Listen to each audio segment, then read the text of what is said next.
Now live.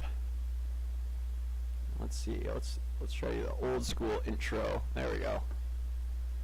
Yeah, that new one wags way too much. If anyone is joining us tonight, we are doing the Wednesday very late night stream where we fly over 500 nautical miles. Tonight we're going to be striking something that looks like it's 632 nautical miles away. It's going to be Beijing. We're about to get airborne, go rendezvous with the tanker, then head on our way out there. I am good to go if you are, Anthony. Good to go. Yeah. I'm going to go ahead and give it full power. And 310, launching Cat 1 outbound. 305, launching Cat 2 outbound. Yeah.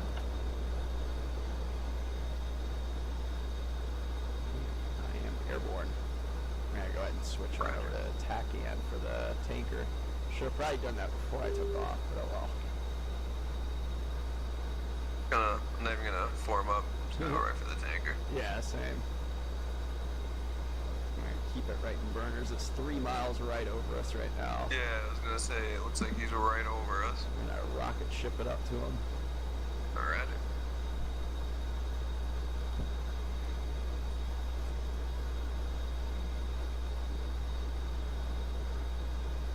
45 degrees nose up right now. I'm only 20 degrees nose up.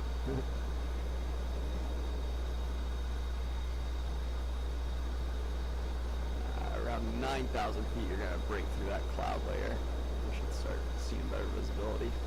I actually do not have a cloud layer. I am seeing clear skies. You have like real sky or active sky, don't you? Or something like that. I have active Rex. sky, yeah.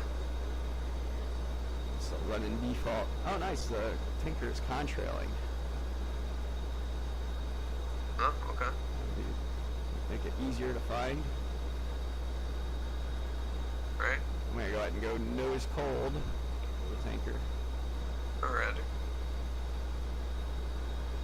He's Angels 20. Yeah, Angels 20, expected speed about 300 knots indicated. Roger. Slowly getting away from me right now. But I'm about to catch back up to him. Looks like I'm contrailing to it, Angels 15. This is real world weather. We got real world on. Yeah. Nice.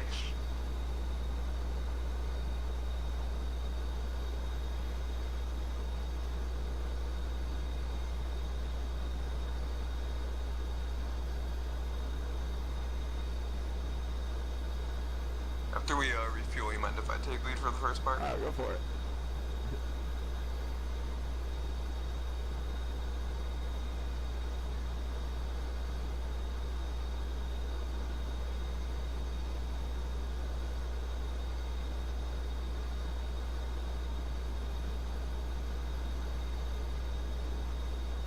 We got a little bit of a turbulent layer right here. I'm going to tell the tanker to climb another 1,000 feet.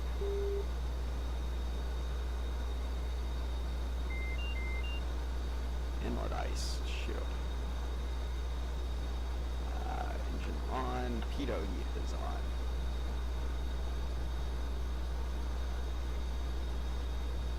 Oh, nice, just got through a visibility layer, about Angels 20.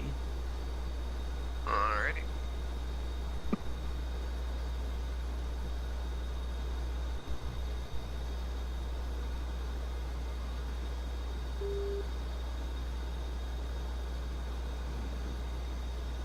Slowly catching back up with this dude. About 1 mile from him. Alright.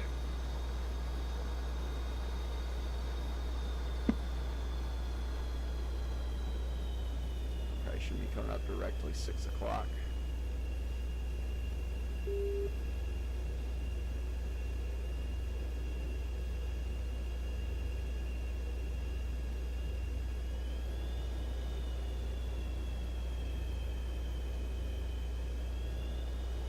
Back into the crappy visibility.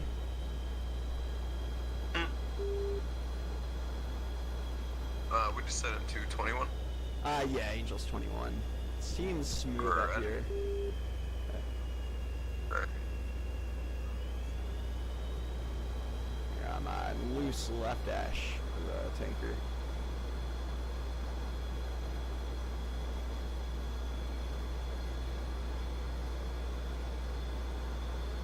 Actually, yeah, if you're taking the lead, you want to grab gas first, and then I'll grab mine first, then you top off, and then I'll do my last top off. Yeah.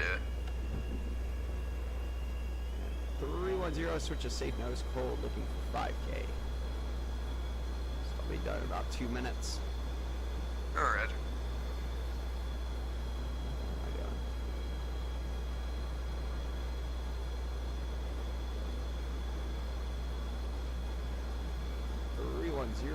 We're receiving fuel.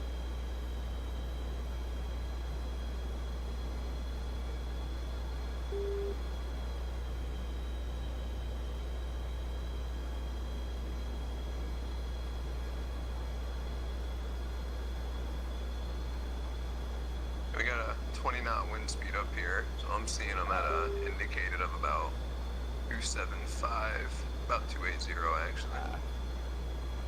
Yeah, I'm at 305 knots. Really? Yeah. Well, we got different weather, so it makes sense. That's true.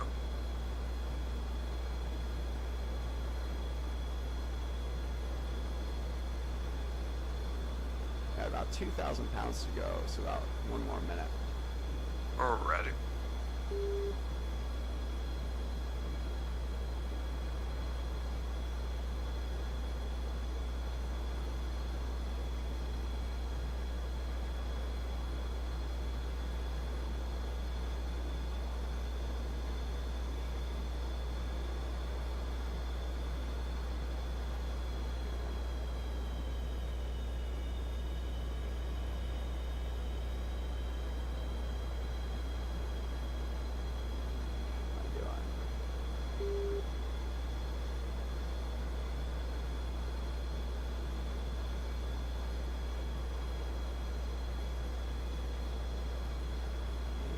Looks like I am now topped off. I'm going to back out and go to your right wing for right now, then I'll switch over to left. Alright. Exiting stage right.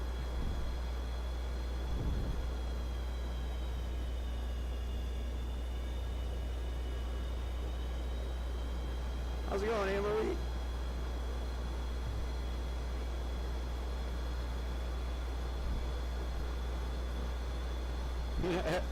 Talking about, I guess, this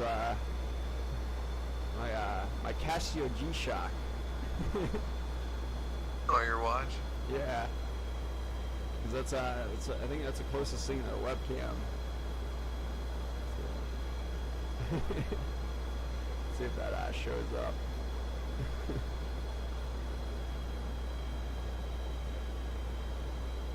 Oh, I need to pay more attention. Go back to your right side or right dash and switch to left. Roger. Uh-oh. He says he cannot hear me. Oh, crap. I'm going to increase my microphone audio. There we go. Is that any better, Ammo? My bad. I'm probably saying that wrong. It's AMOE. I just heard something else. Is something else coming through in game? I don't think so. I didn't hear nothing.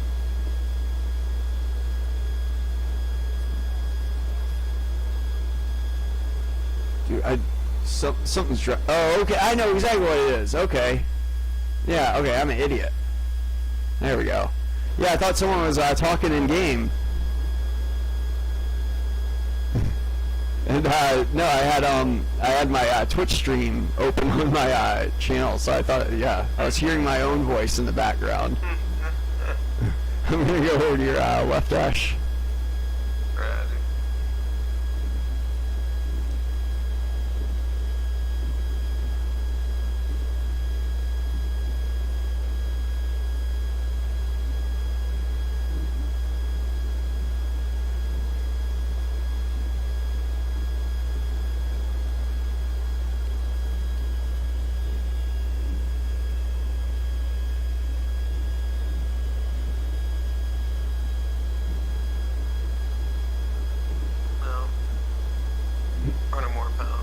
Yeah.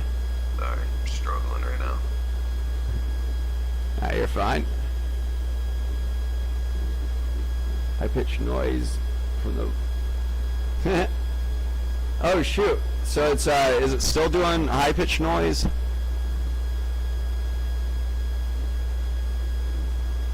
So once we top off, we'll take a look at that. 05's topped off. I'm gonna swing it out right. Roger. Climbing and put a couple waypoint on. Oh yeah, I'm gonna top off real quick. Oh, sorry. And Totally forgot about that. yeah, no worries. Whoops. I'll try to make it quick. Dang. Oh, what am I doing?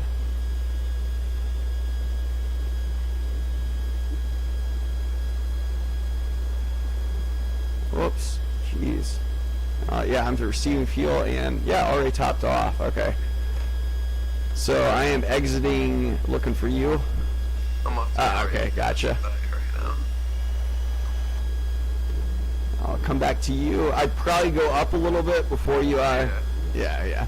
So you're at different altitudes from the tanker. I'm 5 degrees nose up, first Yeah. huge murder. Nice. As I'm a little bit ahead of you right now. Roger. Going to... Alright, To keep it loose for right now and try to investigate this audio.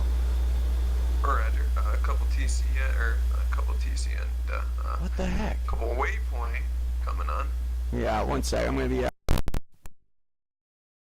No worries. Shoot. Your mic messing up a little bit. Yeah, it is. Here, one sec. I'm gonna get back with you.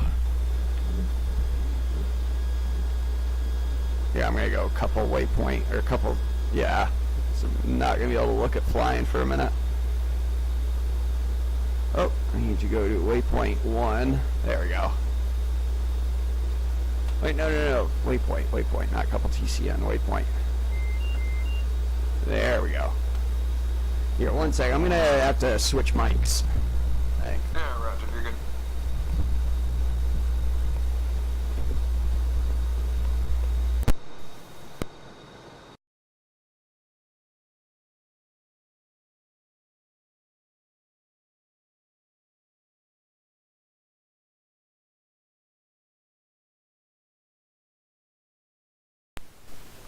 Alright, let's see. Is that any, I know it probably doesn't sound as good, but it's what we gotta deal with, probably. Can you hear me at least?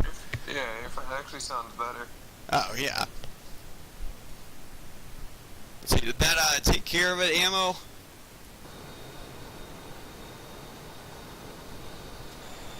Shoot, I was on full burners all the time. Okay. Coming back to you.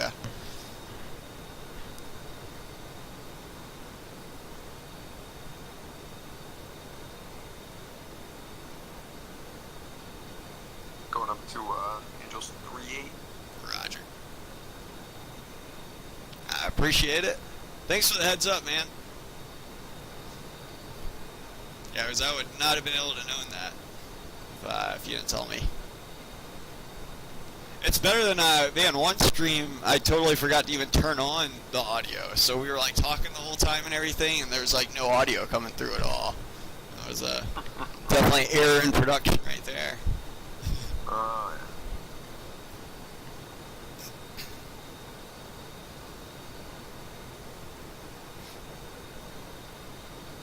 Hey, tonight I'm going to get to try out my night vision camera. Oh, yeah. Yeah.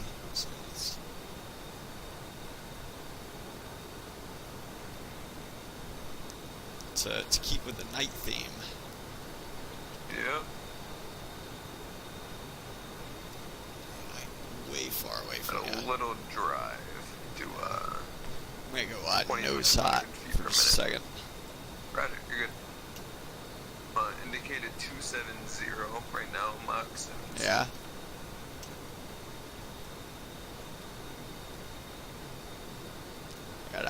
5 miles from you.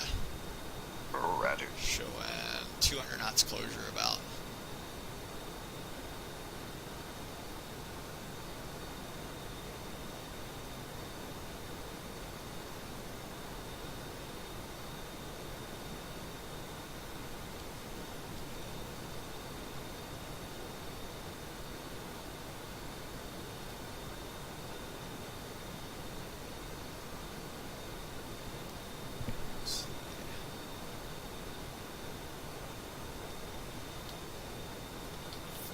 From you. Slowly making my way back over. If anyone's tuning in now, we're about to go bomb Beijing. Beijing, China. We just took off south of South Korea from the ship. And we're going to be doing about a 600 nautical mile strike, or a little over 600 nautical miles.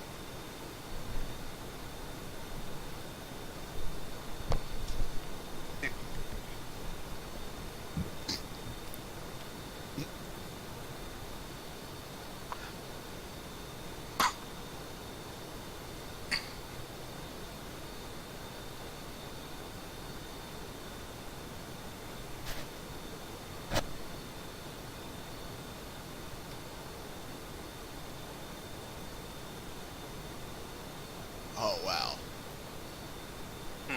Already at 21,000 pounds. Just because I'm having to burn so fast. Yeah, my bad. A little drive to level off.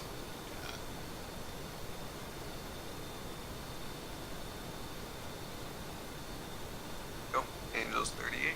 Yeah.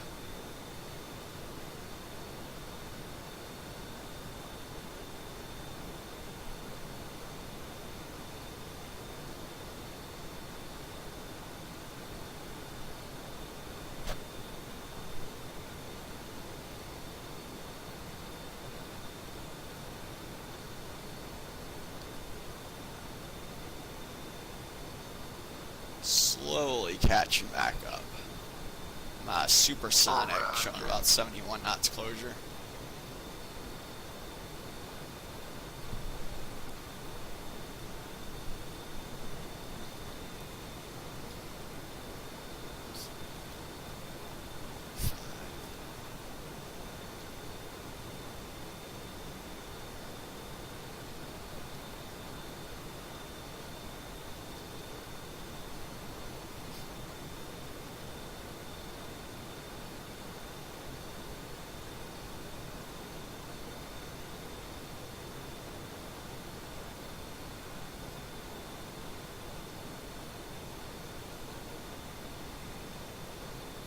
See, I am 5,000 feet. I'm going to go ahead and go nose cold.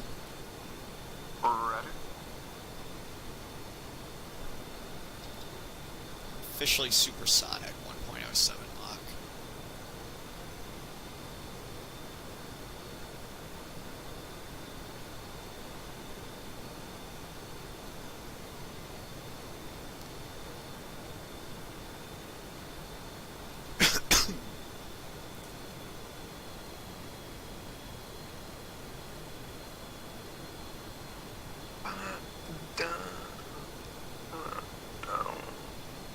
Some turbulence a bit. If you got turbulence, you usually want to try to avoid it for long flights, like change your altitude in some way, you know, so that way you're not, you're trying to draw as straight of a line as possible between you and the target. A little drive, go up to 39.5. Yeah, a little pull. At this altitude, you'd probably want to. Yeah, I'll shut up. No, dude, bro, you're better than me at this. Feel free to give me some criticisms here. I'm not expecting it to clear up too much higher, but it might clear up lower. But Okay, so adding a little drive then. Sorry. no worries. But then again, you don't have to go like really far. You know, as soon as you notice that the turbulence has stopped, you can always level off. Right. I'll go drop down the 36.5 and see if you get out of it down there. Yeah.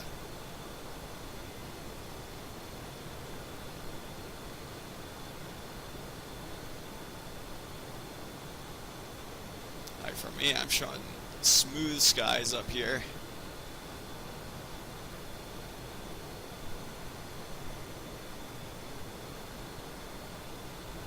Seven. 36.8, adding a little pull. How's your fuel look? 22.9. Wow. Alright, 19.8. How's it going, Scourge Zero? This is, we're actually going to Beijing to go destroy some stuff.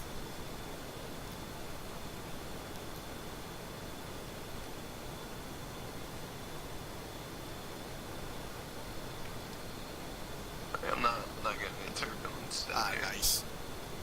And you should actually, at this altitude, also be able to use barrel hold.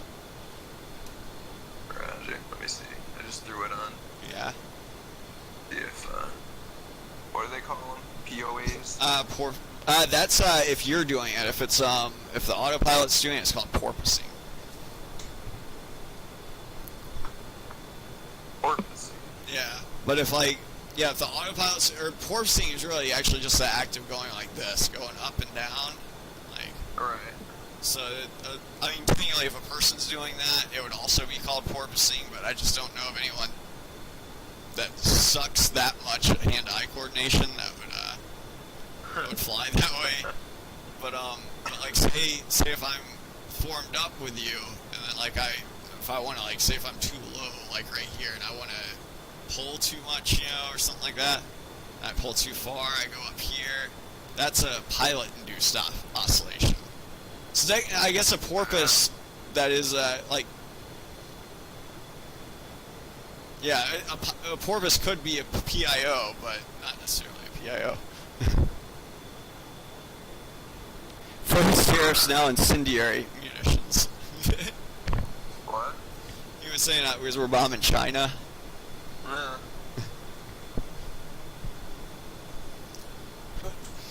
Wouldn't doubt it.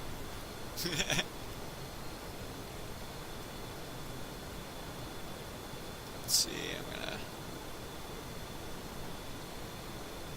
it seems like it's holding altitude. Kind of. It's kind of like fluctuating between well, it's slowing down. It was doing like 80, and it's doing down. It was doing 70. If now it's down to 40. If it's improving, that means it will eventually find level flight. Okay, yeah. But if it's unimproving itself, then it won't ever find it. Roger. We actually just hit well, we're getting turbulence. Uh-oh. Hang on, I'm showing clear skies. Yeah, I got clouds up here. I got clouds literally right above me. Shit. Yeah, if you fly through the clouds above you, you're probably going to get it. And if you fly through anything else, you're probably going to get it. Alright.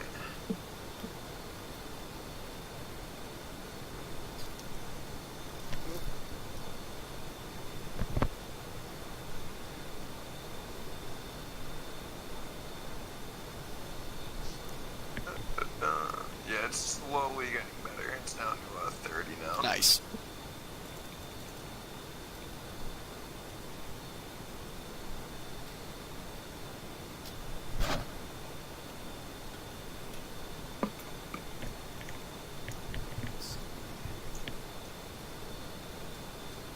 .93 Mach. I'm gonna see what my fuel is when I get there. Wow. Uh-oh. 11.5. What is it? That is What is less than half of what we left with. Yeah, I'm gonna What one is second. it? What are you showing? 11.5. Alright, yeah, you go ahead and take lead then.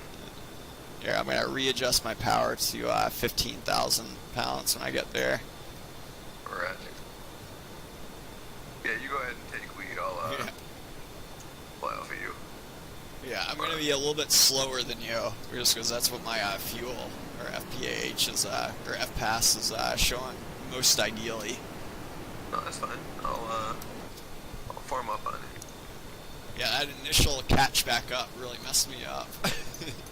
So I Yeah, no burned through worries. like 5,000 pounds just getting back up, catching back up to you.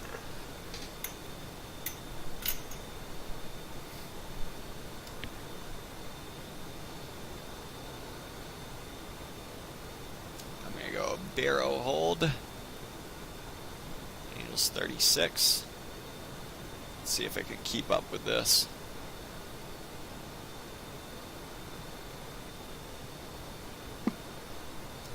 I would recommend for long missions like this, you see how far out I was spaced? Right. Yeah, it's gonna get really you should mostly be still in a lead configuration, like autopilot, not really a whole lot of hands-on stick or anything like that. Every now and then you can, you're gonna try to keep it within like a mile or so, but okay. it's definitely not or maybe. We're not doing a blues show here. Yeah, exactly.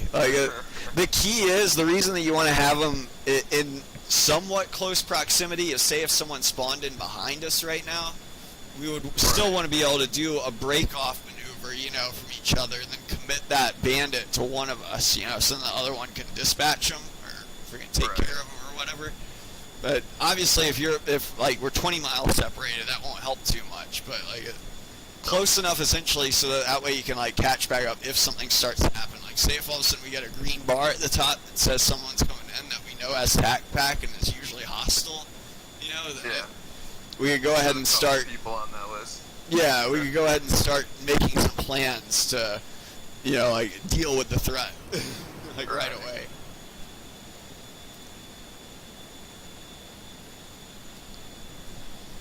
The enemy never waits on us. But yeah, what you're doing right now is fine. You don't have to do a blues show or anything. Alright. 500 miles. Yeah, I'm still showing 15.5.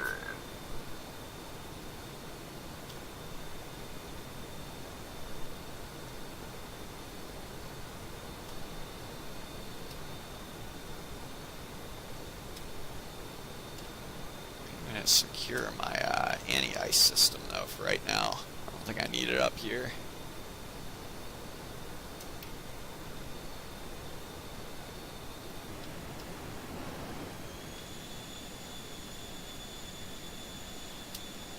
What do you got on the Ducks or Mavericks? I got the I guess they're not Ducks, but yeah, they're the J-Styles, I guess, the glider bombs. Oh, okay. Yeah. Those are rifles? I think you could call them that. I usually call them ducks because they look like tactical air launch decoys, and they kind of also behave in a lot of the same ways. But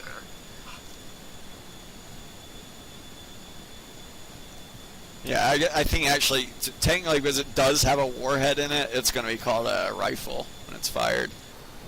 Actually, no, because that's a missile. That wouldn't fall into that category. I'm going to say ducks away anyways, because they look a shit ton like tactical air launch decoys. And I've gone through the school that tells me either that or rifles, or if you're uncertain, you can always just use plain English and say J-Styles away. You can just say, you can be like, oh shit, it's away. Yeah. Well, that probably wouldn't be advised, but yeah, if you can always, you can, if you're, that's just a general rule in aviation, if you're ever, talking on the radio, you just don't know what the fuck you're trying to tell them, just tell them who you are and what you're trying to do in plain English, Right. It.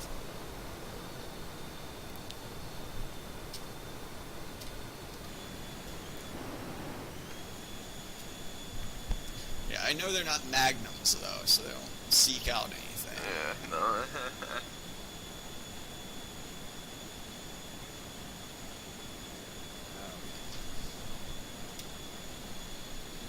But yeah, I'll launch those from pretty far away. Probably 100 miles or so. Probably before the harms even get there. How far? Probably about 100 miles, I'm thinking. Whenever I'm in range. So, the glider bombs, they go really darn far. That's probably, besides the AGM-84s, they're probably the longest range weapon we got.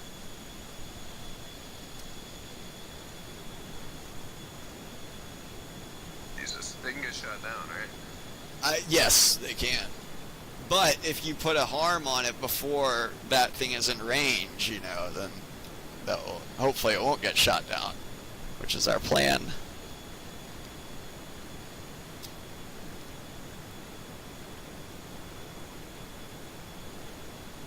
This right here where I'm at, this is my line of rest. Because I'm awful at it, so this is what I'll call. Even though I'm ahead of you, kind of. But, Well, whatever. Close formation position is like one thing, or like it's a. For me, I always rate it, and there's 3 priorities. The first priority is stability. So like I've always said to people, like, it doesn't matter how close you are, it matters how stable you are, you know, or that's like the biggest, Right. because a lot of people will see someone else flying really close on them, and closeness, proximity to your lead will come with time, you know, as you get better, or like better and better at it, you know, but if you ever catch yourself so close that you're like constantly doing corrections and like just feel like shit, you know, that probably means you need to space it out a little bit. But the second priority is going to be formation position. So like you know, even, and then last is going to be proximity to your lead. But like right now, you look like you're in a really, yeah, you're in a good position for line of rest because I can see through your towel racks. My what? Your towel racks, the handlebars on the canopy, are those 2. Yeah, so that's what I use as a line of rest indicator.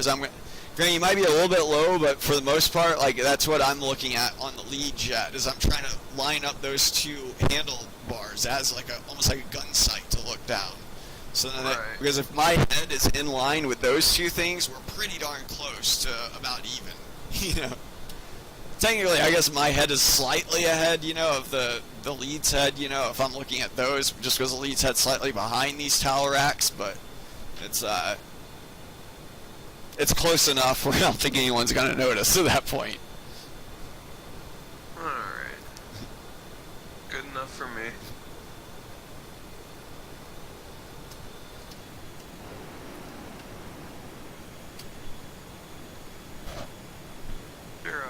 About what you're indicated. It's going to be 0.98, but you really shouldn't be flying off an indicator, even looking at your. If you're within a mile, you know, that's kind of useless info. Right.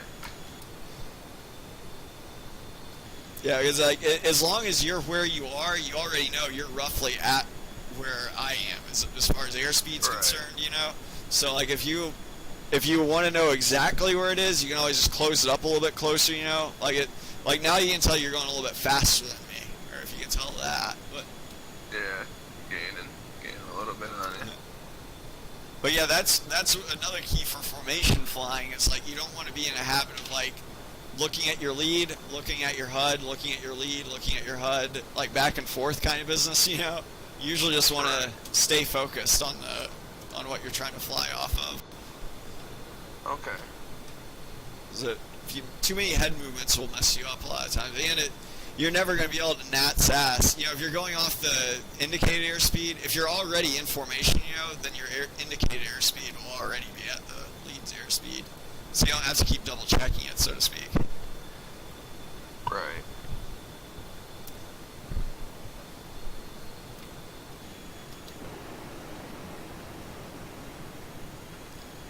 But really, this altitude and whatnot, as long as you have the first digit of their Mach number, that's really all you should ever need.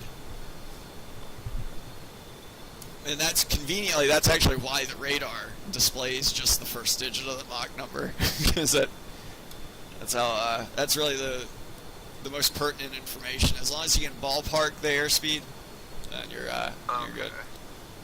Because you're going to be making power adjustments anyways once you form up. It's almost like a lot of groups I noticed, like air show groups, like when they're getting ready for a section takeoff with like, you know, several jets, the lead will say a lot of times like, I'm going to set my RPM to exactly such and such number, you know.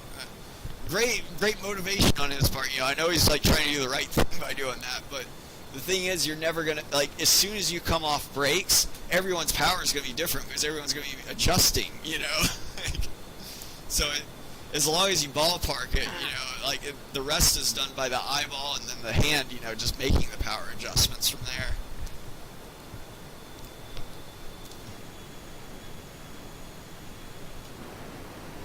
Alright.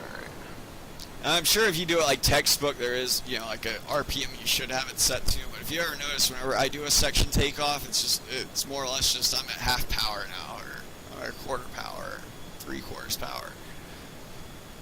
I'm just kind of ballparking where my hand is on my throttle, Alright.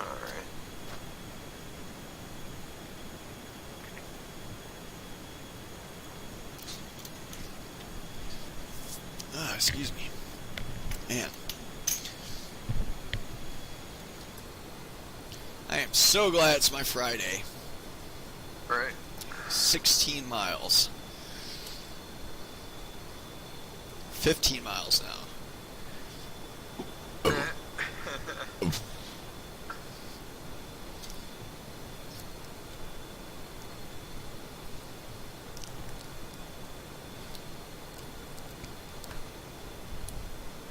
Oh man, shoot, I totally missed that. Scourge Zero said, don't run out of fuel, you'll be a Doolittle Raider before you know it. Oh my god. The B-25s in World War II, we just took them off from aircraft carrier. Yeah. We weren't planning on getting them back or anything. I think they were Right. supposed to, Low Light Marauder has joined the game, but I think they were supposed to, what was it, fly out to China? I think only a few of them made it though. I don't think any of them actually made it to an airport. I think that a lot of them were just controlled flights in the terrain. That sucks. Well, it was a worthwhile mission, so to speak, because it was early in the war, and it sent Japan a message that we were still able to strike them, with bombers. Even though we didn't do a whole lot of damage with that raid or anything, it was still more like just the ability to show them that we were up to the job, so to speak. Because they had been telling their citizens, no, there's no way a big bomber is going to come over our cities, and bomb us. Sure enough, a few weeks later, or whatever. Wrong. Yeah. Now, later in the war, it wasn't that big of a feat, just because we had taken over all these islands, do the island hopping campaign, or really Japan's island hopping campaign, us trying to free all the islands and whatnot, but we had acquired a lot of islands a lot closer to Japan, where we could launch larger bombers from and whatnot.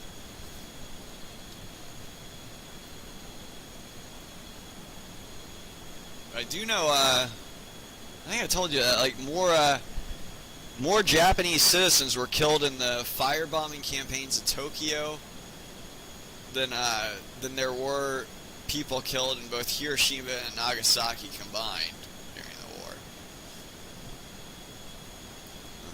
Because it was a very long, drawn-out firebombing campaign that we were doing on Tokyo for a while.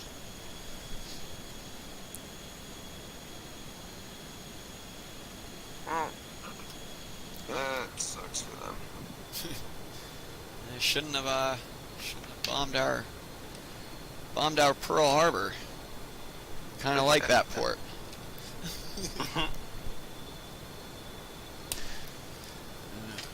I'm glad I didn't get stationed in Hawaii, though. Some people really wanted to, but no. I don't want to get stuck on an island. Yeah, go slightly left. I don't know how that happened, but a couple waypoint came off. It was on a couple heading. Yeah, noticed that you were drifting off to the right. Yeah.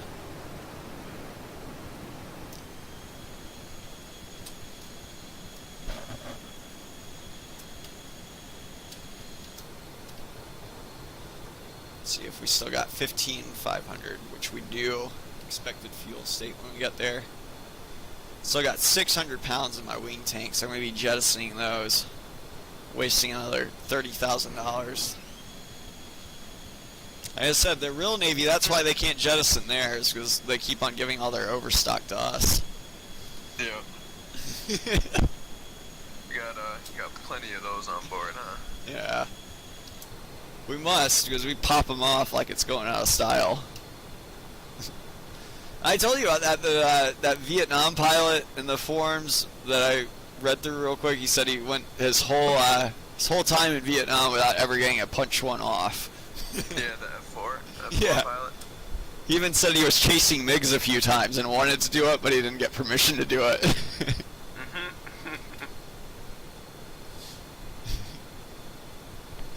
But yeah, apparently in real life they're in somewhat shorter supply than they are virtually, where we can just keep spawning them. Yeah. I'd could have guessed that.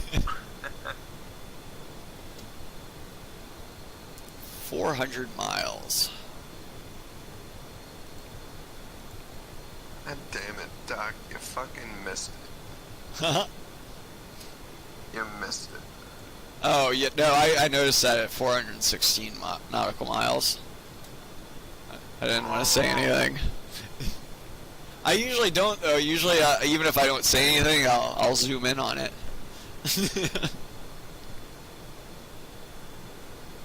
Oh, man. Just give it a quick zoom. Yeah. Oh, man.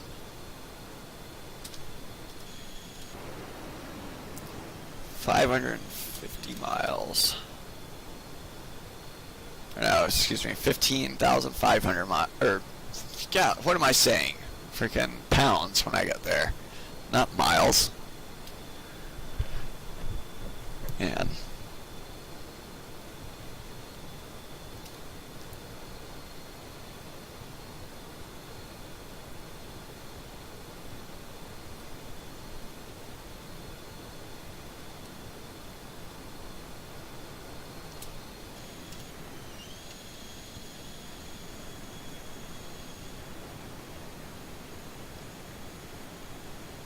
how's your fuel look?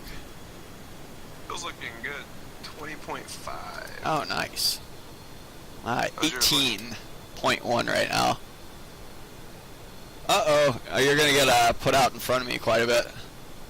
Oh, lag spike. Yeah, I'm still lagging, like, right now. Alright, there we go. Just got unlagged, and you're probably gonna shoot out maybe about 10 seconds or so in front of me. Oh, yeah. I see you back there. Ah, There's there you the other go. Guy, not trailing. Ah, Right. okay. Huh. I did not see him.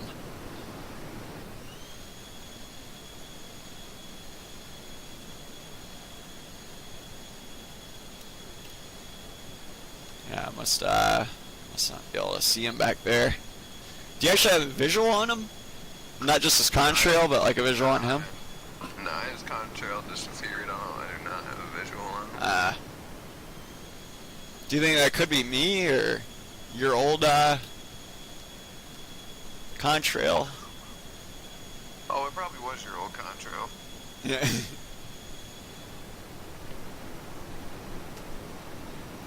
Yeah, usually when it lags, it will, you'll see a gap in the contrail too. Oh, okay. Oh, yeah. Okay. Appreciate the follow. Super Mario 64. Appreciate it, man. Great game right there. Heck yeah. It's a classic. Oh, yeah.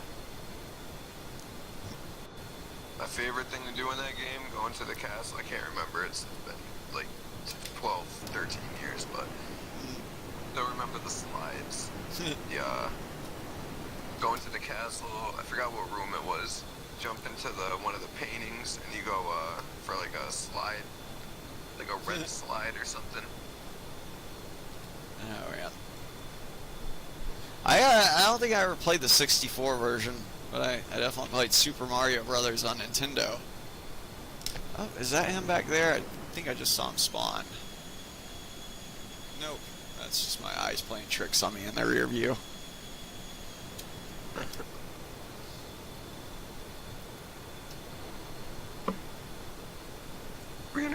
364 out. Nice, I'm about 2 miles behind you. Oh, Roger.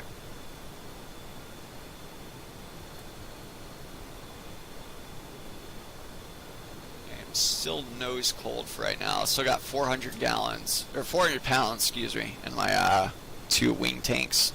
I'm gonna get ready to punch off here in a second. So about 45 minutes out from the target. Roger.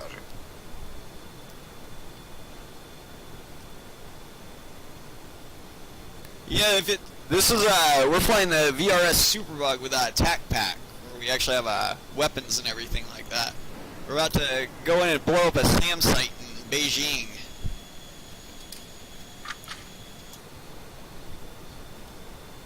Where'd my fucking pen in here?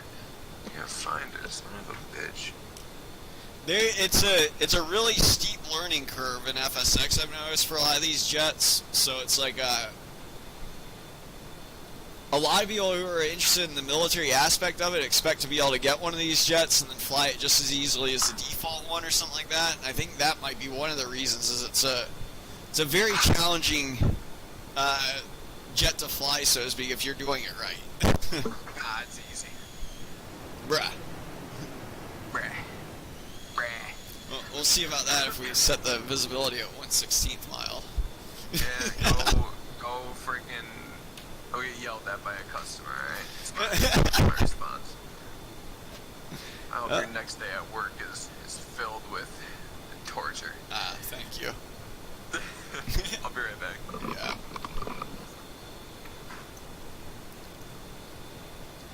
Yeah, the 35. It's not exactly going to be. Obviously, this one that we're flying is going to be payware. I know Dino's 35 and his Tomcat. In all honesty, I think his Tomcat's a little bit better, but so.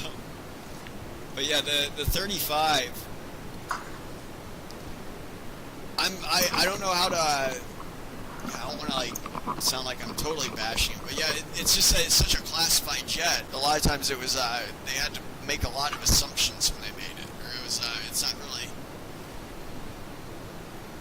How can they say like it? I mean, with every simulator, I guess there's a little bit of liberties taken, you know, with the developers and whatnot. But yeah, with the 35, it's almost like it was a jet that was built off of hearsay, so to speak. Whereas with other aircraft in the FSX, like for example, like PMDG stuff or VRS stuff, you know, like pretty much everything that they put into the jet, they have to be able to back up somehow, or like at least, you know, like I know VRS is more than willing to admit, like say for example, this radar system, it models the old APG-73 radar and not the newer APG-79. But the reason they modeled this one instead of the newer one is because the newer one is so classified they wouldn't be able to build it, you know, or program it for anything realistic. Ah, okay, gotcha. Are you Air Force, Navy, or Marine Corps, if I may ask?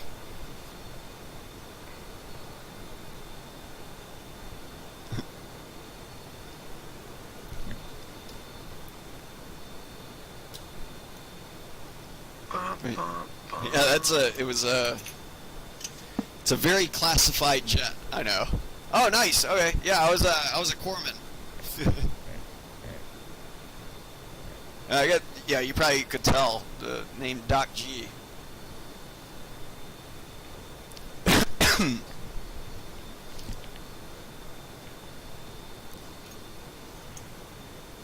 Yeah, we're gonna be trapping on a ship after we blow up Beijing. Area around it. There's the guy behind me. I saw him in my rear view. Oh, okay, there we go. See, he does not have TAC pack. It looks like because he was able to respawn or hit Control Shift I, you know. Oh yeah. Yeah, that would not be allowed if he had the ability to shoot at us. AM, is that a aviation mechanic? My bad. I totally I'm bad with the rates. Like I've been out for like over 10 years now. Oh yeah, appreciate it, man. Yeah, there's Did the thing work? Let's see. Oh shoot, I was hoping the Charlie Sheen thing would work. The GIF image or whatever it was.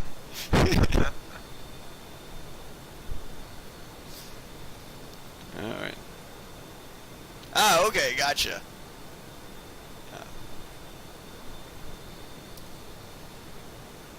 I know my way around. I was a HM, which was a here's a Motrin.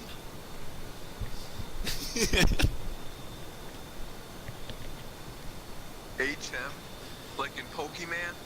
Well, in the what it really stands for is it's supposed to be hospitalman. You know, it's the actual name for the rate is corpsman, and then but the joke in the Navy though is that it actually stands for here's a Motrin, just because we give it out so much. Even though I'll be the first to admit I'm not actually that big of a fan of Motrin. I know that's blasphemy for a corpsman to say, but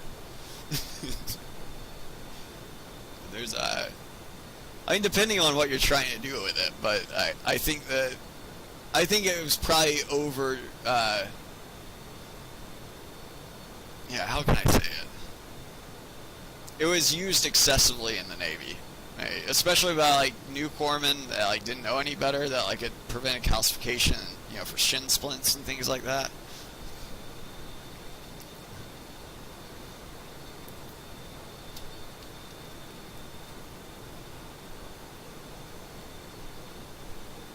Don't get me wrong, I'm not like trying to bash the, you know, it worked for certain things, you know, but it wasn't the best on your kidneys, and it wasn't all that great for your, especially if you had like overuse injuries like shin splints or something like that.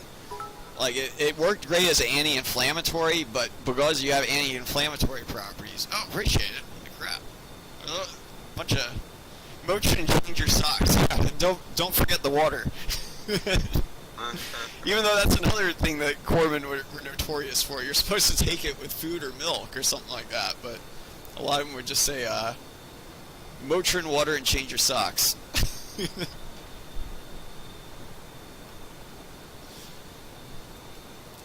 man.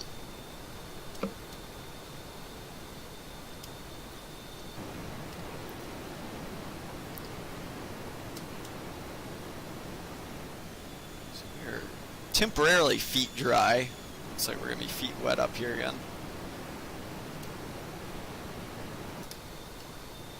I'm gonna go nose hot for a second. I just hit an unbelievable layer of fog, and it's gone. I got you way up there. I am. Let's see, 36 minutes out.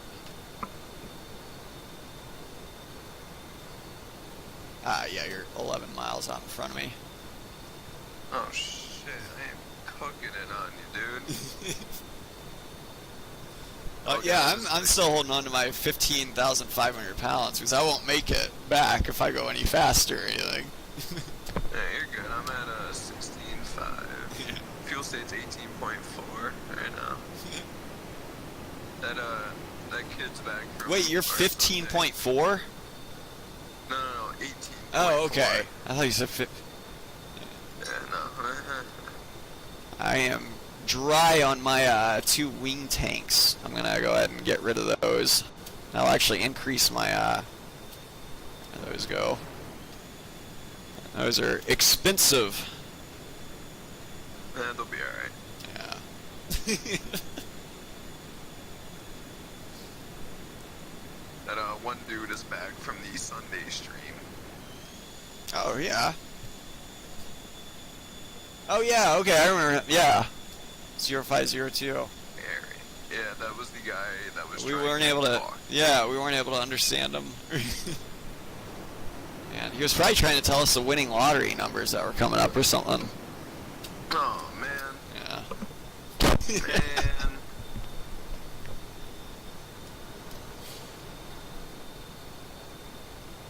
Only 288 miles out, doing 9 miles a minute, so probably about 30 more minutes of flight time before we are near the target. Yeah, we're showing 33 minutes on the horizontal situational indicator, HSI.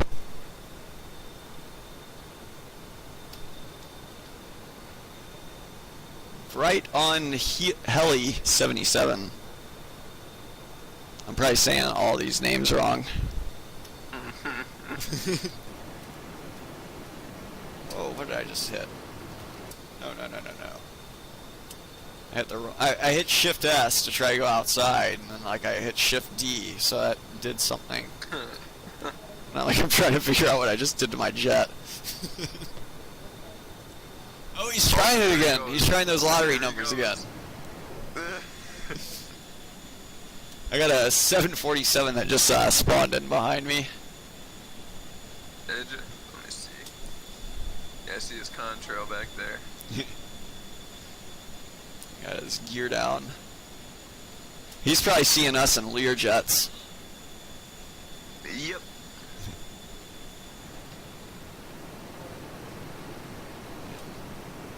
You know, appreciate your service, man, Super Mario, brother. Or Super Mario 64.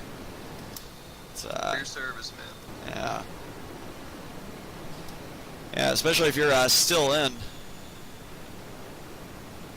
I am a nasty-ass civilian now, myself. Nasty.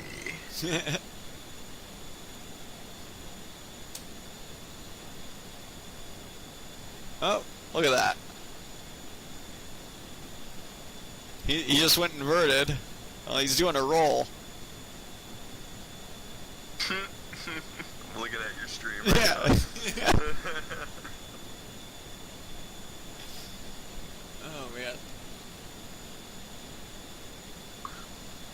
Oh my gosh, he's pulling up on my 6. What am I gonna do? No. Hey, it might be one of those 747s with a laser on it. No, like shoot me down or something. Just give you cancer or something. Yeah. What a great one. Cool. Did pick up, it looks like 0.04 Mach out of that. I'm still on it, or I went up to 0.94 Mach now. Alrighty. What am I holding at? Let's see. 0.90. Yeah, you'll slowly catch up. Probably won't even catch up by the time we get there. Oh, not until you're out, Super Mario.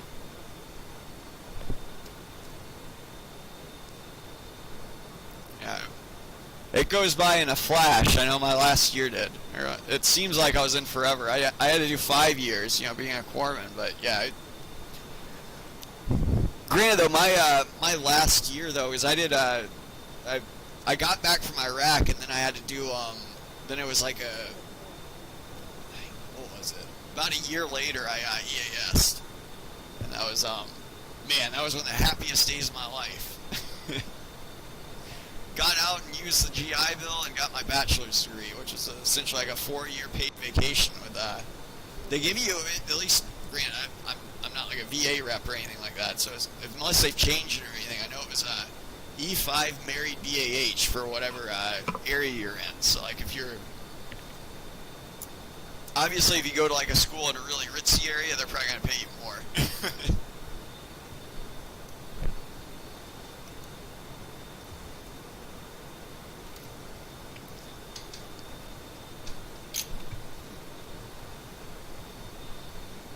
But yeah, I bet you cannot wait. I couldn't wait when I was about to get out.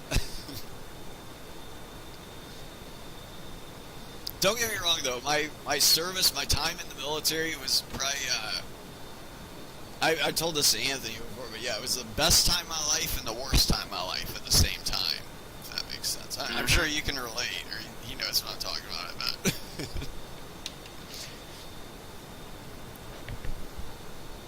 Yeah, you'll work with some really cool people and whatnot, but the cool people you work with have to put up with a lot of bullshit.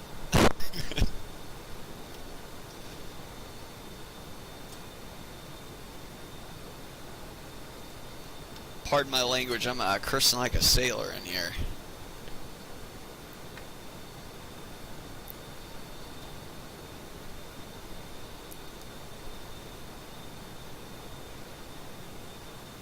I can barely see your contrail. It looks like you're still pulling away from me. Am I? What's your Oh wait, no, I'm gaining on you at 20 knots. Velocity closure. .90.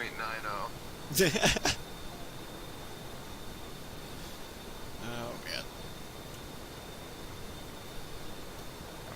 to nav mode for now. Oh my god. Oh my god. What, you're just talking about like him trying to talk? No. It's something I gotta tell you after the stream is over. Oh my god. Oh, does it have something to do with spilling something? No, but you're gonna. Oh man. just wait. Oh man. Oh, nice. Yeah, San Diego. That's my favorite city I ever lived in. It was, granted, though, I was stationed at Pendleton, though, so just north of that. But yeah, I went to school at Georgia Southern University, where they gave you, I think it was like $700 a month or something, so it wasn't nearly as good. But it was in the middle of nowhere, you know. It was a small college town in Georgia, so. But yeah, had I gotten, except like San Diego State or something like that, yeah, I would have been making significantly more bank. But I realized rent would be more expensive too. I was only paying $375 for 1 bedroom, or no, 2 bedroom, 1 bath in Statesboro, Georgia. How much? $375, which is amazing. That's certainly not the case here in Portland anymore. That's not even. Oh my god. Oh, nice. Okay, 3 hours north. So you're probably in like Macon or something, I'm guessing. Or no, it's I grew up in Atlanta myself. But yeah, I think like Macon was. Atlanta might have been about 3 hours north of Statesboro. Work sucks. Never come here ever in your life. Avoid it. Avoid it altogether. Oh, yeah. Locust Grove. Oh man, it's been forever since I've been in Georgia. I'd have to probably Google that, but here, 1 second. Let me. I know it's a place in Georgia. I just need to see it on a map. Let's see. Hey, Doc, is there a McDonald's around us anywhere, dude? I'm starving. I think there's one on that little island right to our right. Oh, I'm sure. I think McDonald's is they have everywhere. Oh, okay. Okay, so I know where that is. Yeah, okay, just south of McDonough. All right, yeah. I would. That's the route I believe I would take down to Statesboro. Yeah, okay. Freaking Highway 16. Really, it's 75 that turns into 16.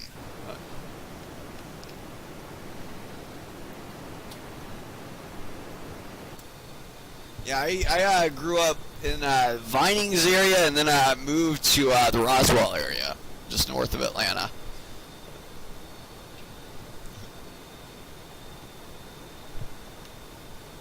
But yeah, I fell in love with the West Coast, though, while I was out there. Let's see.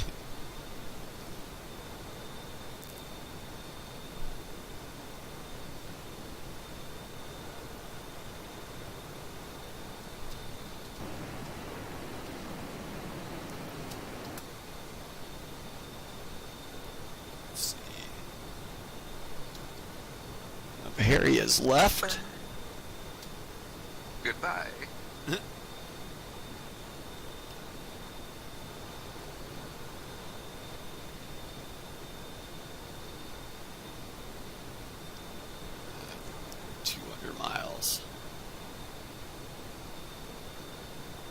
Shoot, where the heck is Yeah, I thought that Beijing was a little bit further inland, but no, I guess they're obviously less than 200 miles from the ocean.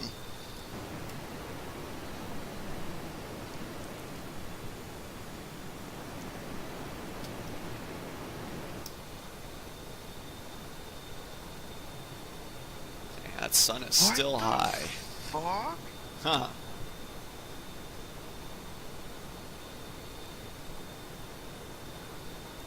Hell is wrong with people, dude? Huh. I can't. You can't even tell right you now? Huh? Can't even Can't even tell you right now, Doc. Alright.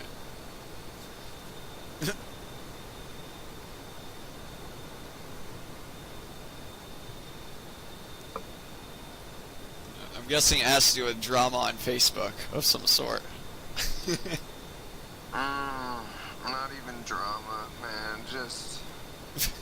Oh, dude. Fucking people are.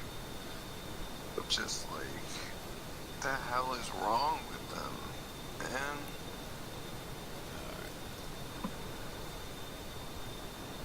180 miles out. Like, we got 20 minutes.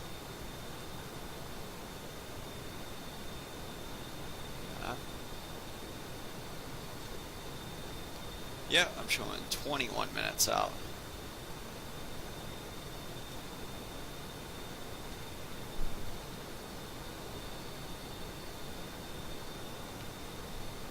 Alright.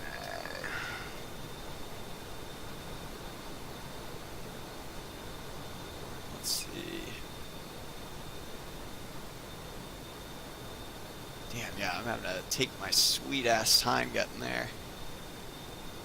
That initial burn. Right. How many SAMs do you got up? No less than 3. No less than 3. Yeah. Spike Sam, 12 o'clock already. Yeah. Probably be getting that. 174 miles out. Probably be getting that in the next minute or so.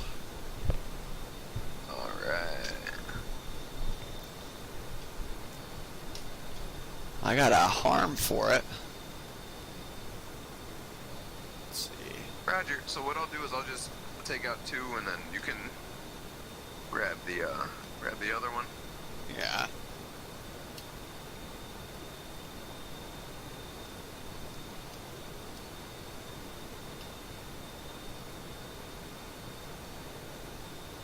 I got a visual back on your jet now.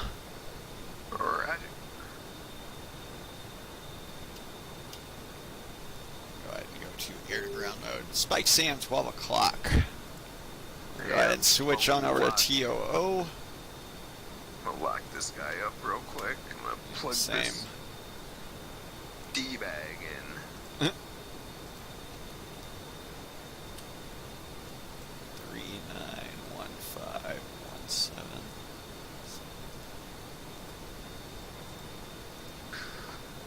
Let's see, what do we got here? 6 and east. There we go. And it's at 7 feet elevation. Alright, got a 39, 15, 17, 89. Yeah. Go ahead and lock this knucklehead up.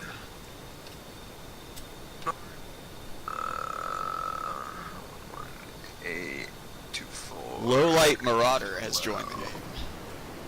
Yeah, he was just in here. He left real quick. I don't think we've ever done a SAM site where our latitude was south. Yeah, you're putting it in wrong if it is. Because we are certainly in the northern hemisphere right now. No, I know. I'm No, we have, when we bombed Argentina. Was I with you?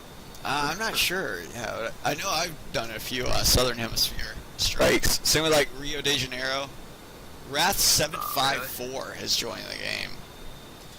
Wrath. Might be tac packed. Feel my wrath. That is a default Hornet right there. It just came in.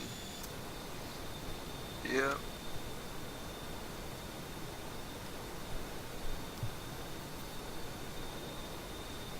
Oh, no wonder he's spiking me already. He's only 50. He's only 50. Yeah, I was about to ask. Do you want to kill him or do you want me to? This one. I got it. No biggie. 305 Magnum. Yeah.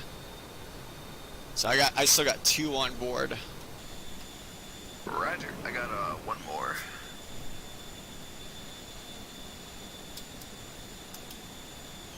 Goodbye, friend. Keep in mind though, if you're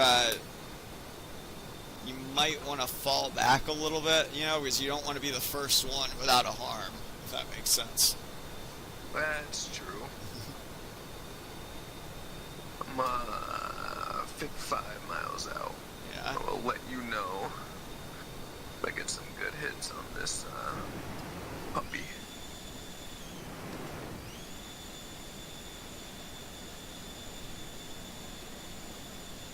Looking aft right now.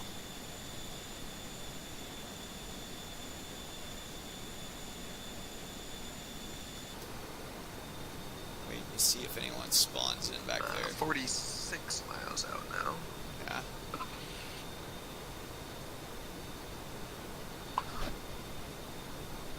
Haven't gotten any spikes so far. Yeah. Oh no. Here comes the lag spike. You're gonna be about 10 miles further ahead now. Oh jeez. I'm gonna check my 6, make sure that's clear. Yeah. It spawned in.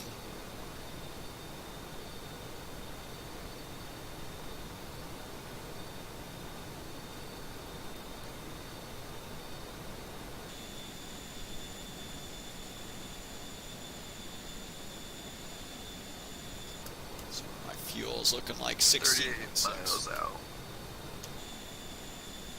Sorry, what'd you say? Fuel state. I'm constantly looking at my fuel. Alright. That's gonna be the most likely These thing. 2 tanks. Yeah. There they go. Bye, friends.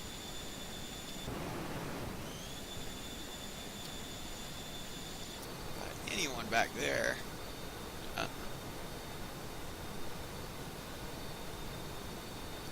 305 hits in target area. Nice. Should be getting rid of that spike here shortly. There it goes. Yep. Alright, Yeah, I'm just gonna 100. continue straight. Yeah. I'm going to, since What? this SAM site is about 100 miles away from the airport, I'm just gonna hit that with the, on the way back. Oh yeah. Well, that's not really a target down there. That's kind of like in real life, you know, you might see a SAM en route, kind of thing. Oh. But the mission is still 130 miles in front of us. Roger. Alright, so yeah, as soon as I get a spike, I will, so there's 2 more left? Perhaps, yeah. Perhaps. Spoil yes, it. Perhaps. Roger. That's what Intel said. Roger. So yeah, as soon as I get a spike, I'll fire off another harm, and then I'm gonna come off to the east. Right, guys. I'm gonna start plugging them in as soon as I see them. Roger. I'll do the same. But doing a precision strike. yeah, what I'll do is I'm gonna need the coordinates for the second one because I won't have a harm. Is there a way to get the coordinates if I don't have a harm?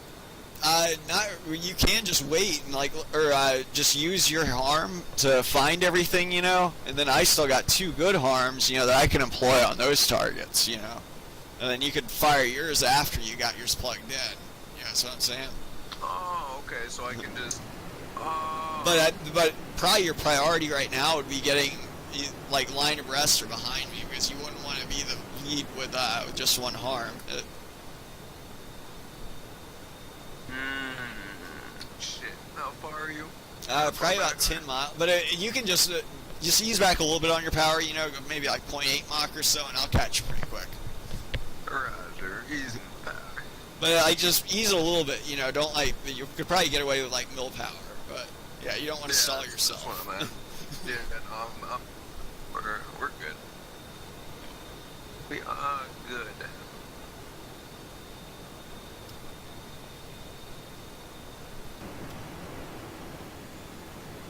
I'm still feet wet right now. About to be feet dry. I appreciate the follow. Dustman 9040 is now following. Appreciate it, man. We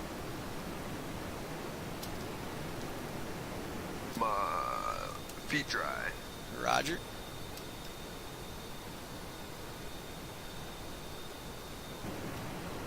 So get there myself. Roger. Okay, what's my fuel? 16.4.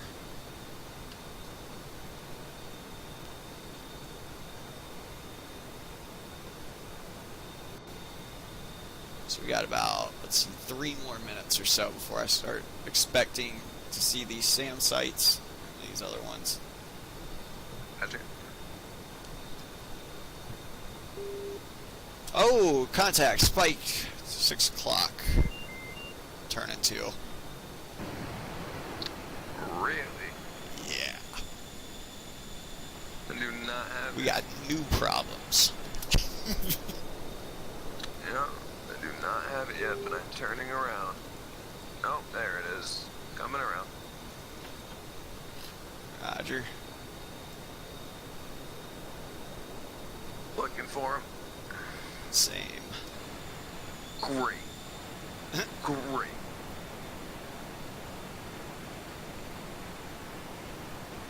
I got a contrail. I'm going to be going nose hot and just identifying who's green on my radar. I got your friendly spike. I got him. I see him. He's right on my 12 o'clock. Yeah. Don't zoom lock in him. here. Don't spook him yet. I'm not lock him. Yeah. I'm not lock him. He is any bug though. Yeah, we got that.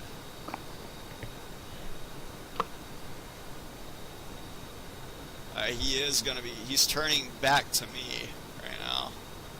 So remember, he's going to be concentrating on me. Alright. But here, one second, I'm about to get a good gunshot on him here in a sec. But remember, I'm IMCON. I am IMCON right now, so I'll not be blue, or not be green for you. Roger, are you on a 6? Yeah, that's affirmative. Okay, then I know where you're at. I Yeah. see both of you guys. Oh, shoot, he just, I'm for a second. just, But yeah, he is going to be back. hostile because he's maneuvering against me right now. I'm going to gun him real quick.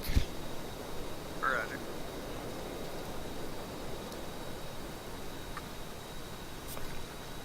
You guys in a dive? Yeah. One sec.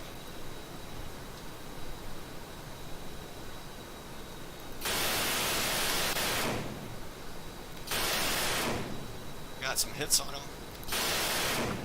Roger.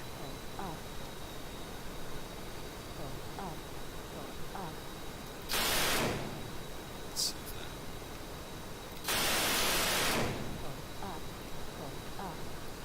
Still see you guys down Yeah. there. At Angels 25.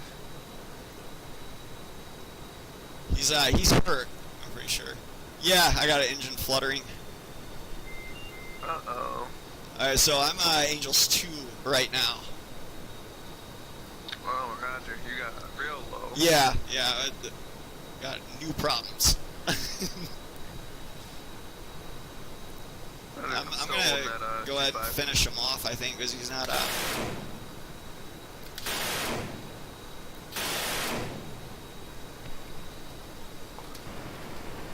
Let's see. Some more hits on him. I'm power climbing out now. So I'm pointing my nose back towards the ship, back towards waypoint 0, because I'm not gonna have enough gas otherwise if I keep pressing. Right. Well, I'm do the same. Yeah. I'm gonna start thinking about joining back up and everything, you know, because we got new problems. Right. Looking for it. Yeah. I'm climbing now. I see you over there. You're, Angels 18.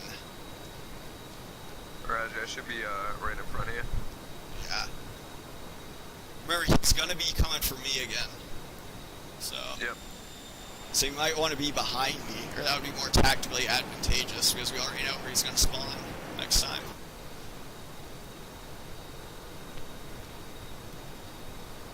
So I got my contrail coming up right now. I'm looking at you. Yeah.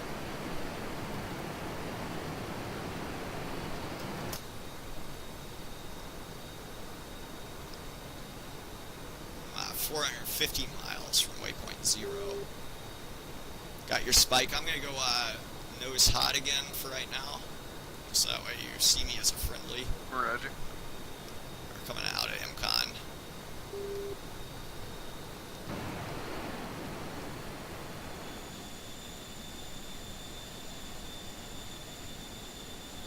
Hey, what was that? You just jettison anything? What? You just jettison anything by chance? No, I did not. Yeah. I just had a lag spike that's felt like a missile being shot. Is that you coming up?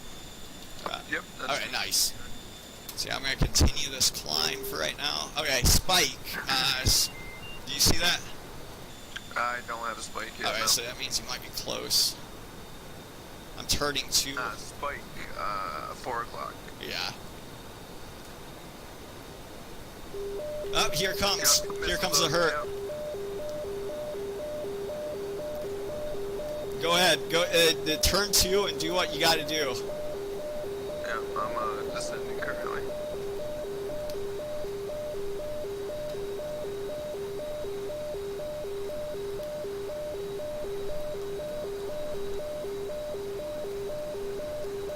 He just fired all of his missiles. Yeah, I know. What a freaking idiot, dude. Am I locking or? Okay, I see him. I see him. Here, let's say, let's get him. Yeah, there he goes. He's going right up. He's flying right above me. Right Yeah. now. Jill's say 2-3. Don't have I'm much gonna yet. do this, I think, because if he's just gonna keep spawning in on our 6, that's not gonna be really realistic. Right. He's diving. Yeah, I see him. You're going off to the left. I can actually... Negative. I'm 6 o'clock. Oh, you're still on him? Yeah. I got a desync. Yeah, Gosh. there he is. He's behind me. Okay. Shit. I'm at 1 Yeah. mile on a 6. Tragic. Yeah, see, that's the only issue. Is desync issues. Yeah.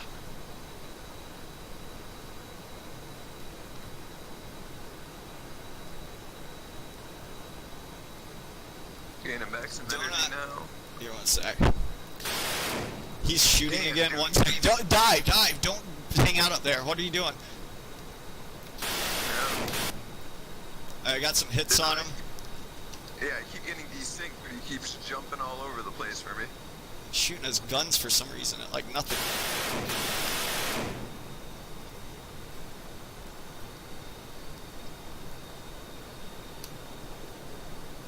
.310 splash my bandit. Alright. Yeah, I'm gonna go ahead and get rid of him because he's gonna keep on spawning in on our 6. Alright. But I am pointing towards the ship now. Yeah, I'm pointing. I'm turning back towards waypoint Yeah. 0.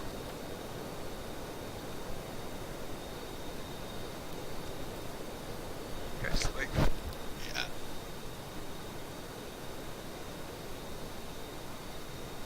Power climbing up to 20 degrees nose up. Yeah. And this other arm I have. I already jettisoned all that garbage. We got new problems.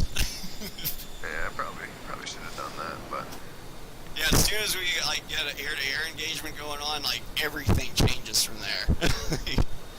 Everything you thought you knew about the mission is wrong. gone. I am 450 nautical miles right now. 440. Yeah. Who did you kick? Wrath. That was not him. Are you sure? Or what? 100% sure. It was a low light marauder. Are you I am 300% sure. Okay. I'll get rid of him. Yeah. 300. Why was he shooting again at you? Or spiking you? What was your indicator? No, I mean, he was, but, Like, what I made you saw- think that we didn't kick the right one? because I was, being a noob and, right click just to see what he was in.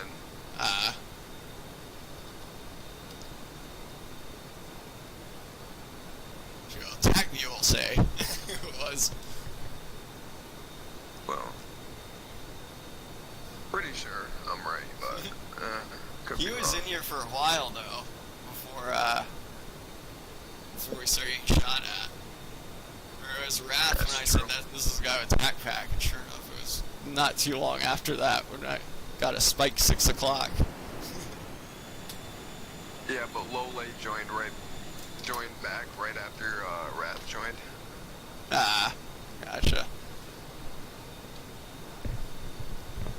Yeah. I hope they don't take it personally, but it's just like it's kind of a necessity because like in order to continue a realistic mission, we wouldn't be able to just continuously. Yeah, you don't get infinite tries until you shoot down your bad guy in real life, you know. Alright, yeah.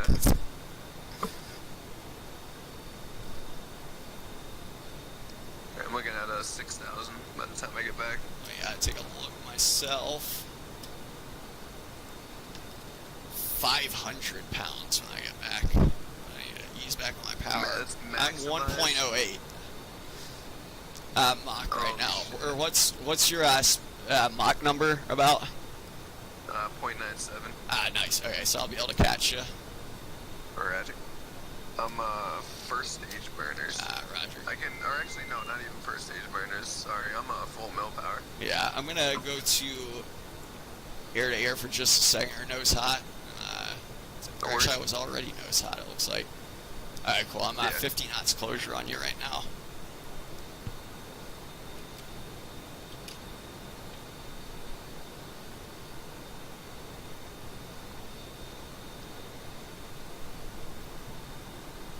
Low Light Marauder has joined the game. So I'm going to take a look this time and see what he... Roger. Just double check. I thought I was right, but yeah, just double check. He might have been in a Superbug too, but I don't know if he was hostile or not. Roger.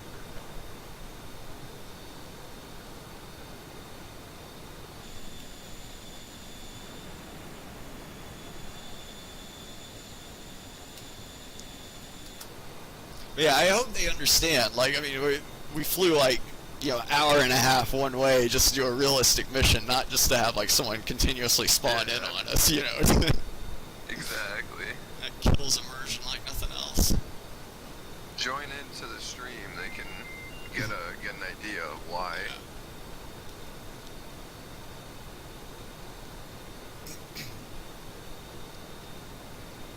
Grand, though, I had it in the description today. Hostile aircraft spawn at our target airport, Oh, did you? Yeah. I didn't even see that. So it wasn't or it was in state aircraft intentions, I think, or something like that. Oh, Doc, no one reads nobody that. really reads that. But. Well, holding at Angels 3-6. Yeah. Mach is now 0.90.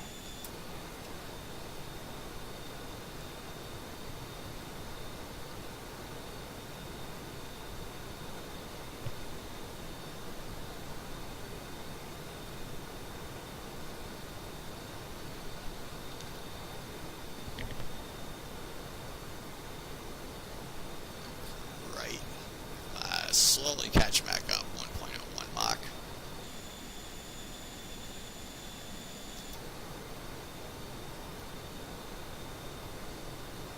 Oh, Roger.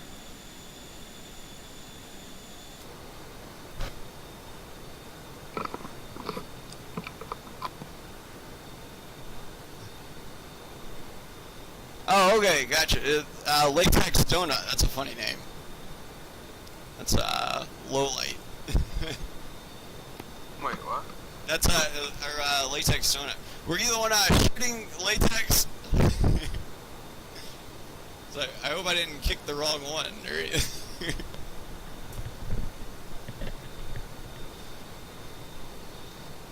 I'm gonna feel like a fucking ass if I was wrong.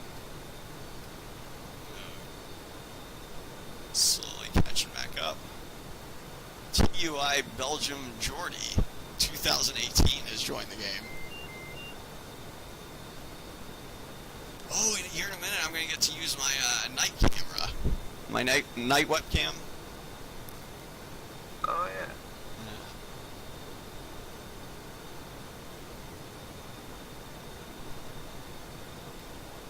Okay, cool.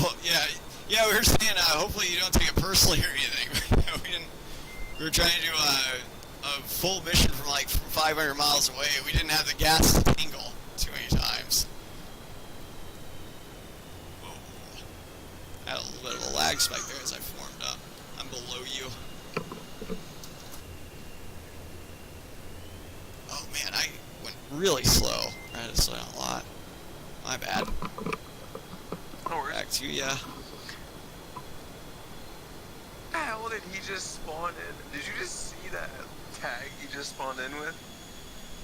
No. Oh, that really long one? Yeah. You can do that in, in the FSX CFG file. Like, that, you know that how Kenny used to go into servers, like, with the name of, how the hell did I have a name this long? There was, like, a whole sentence for his name, and it had something to do with a really long... I don't know why GameSpy allowed me to have an ID this long in length. I mean, seriously, can you believe that? Question mark. Jesus Christ, that's great though. Your fuel state's lower than mine. Do you want to take lead? I'm fine for right here. I should have enough gas to make it back for right now. I'm gonna take a look at my nav. Yeah, I got 4,500 pounds estimated, so that should be good. Roger. I got 6,000.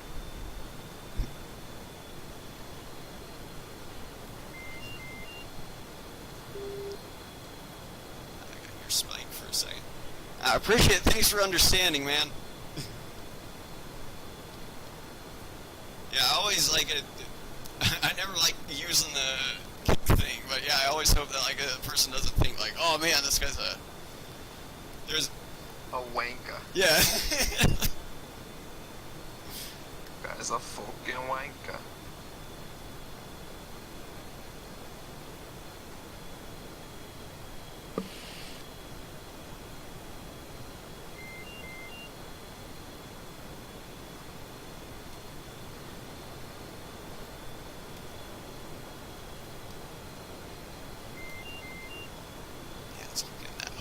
Master caution. So yeah, I should burn through about 4,000 pounds getting there. Roger, what's your fuel state now? 8.4. Roger, I'm 10.2.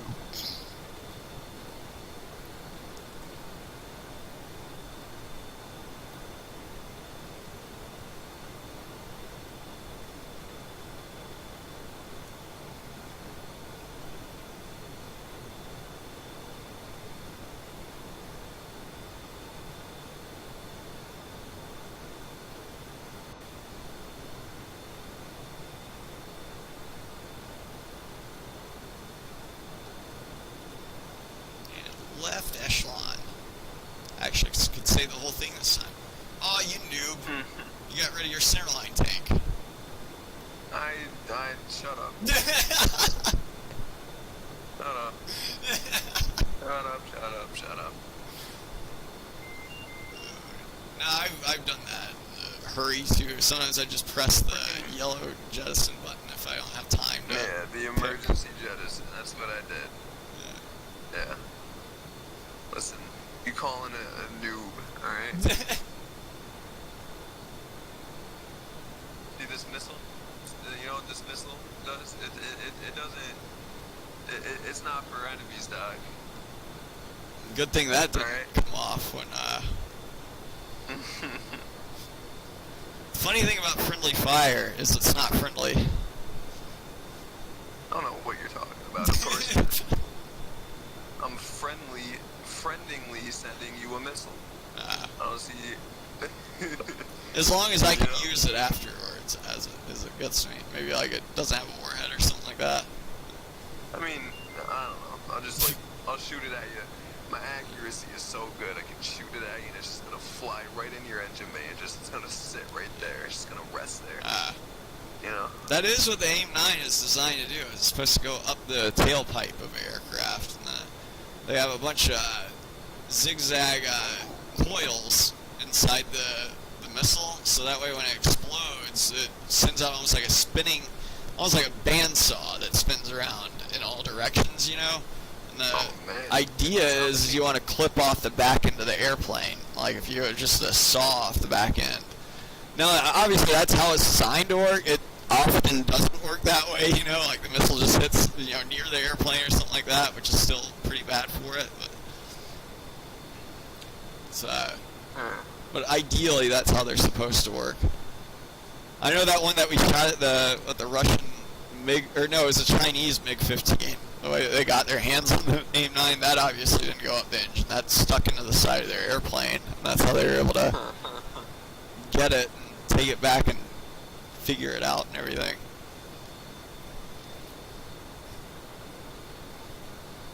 Oh my gosh, I'm a noob. I was nose hot the whole time. That's alright. Hopefully I was far enough ahead where it wasn't beeping ya. No, you were not beating me, so no worries.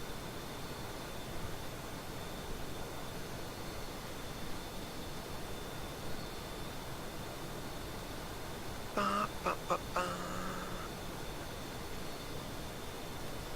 Let's see. So I got 2 AIM-9s, 1 AIM-120, and 92 guns remaining.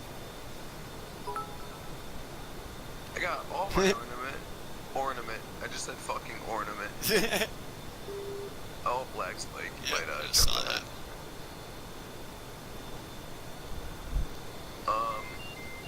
Armament, because I can never fucking shoot a missile at someone, because you're always right fucking there, and I don't even know how. Like, you're too good, Doc. Usually the You're- missiles are, what I really like to use the missiles for is people who run away in like F-14s or 35s, because a lot of times like they can accelerate away out of gun range, and then you can reforce them into a turn just by shooting a missile at them. You know, they can either go straight and level, eat the missile, or try to dodge it by turning again. And if they turn, it's going to turn it right back into a one-circle dogfight where I'm going to go after them with guns again. So I'll just, I'll let you do all the engagements. I'll just hang out up top and just watch it, Make sure you don't die. If you die, then I'll shoot him down with a missile, Yeah. What are you talking about? You're a Twitch stream ace. You've gotten 5 kills, several. I know at least one of them I witnessed with guns. Yeah, I guess. I appreciate the better. bits. You just gave me a shit ton more bits, I guess. I mean, may as well, because I can't fucking watch any ads, dude. Like, ridiculous. I'm still waiting for Jive Turkey or Sky. Oh, appreciate the follow. Yeah. Or no, that was. Or what was that? Let me see. Yeah, that's a follow. Appreciate it, Latex Donut.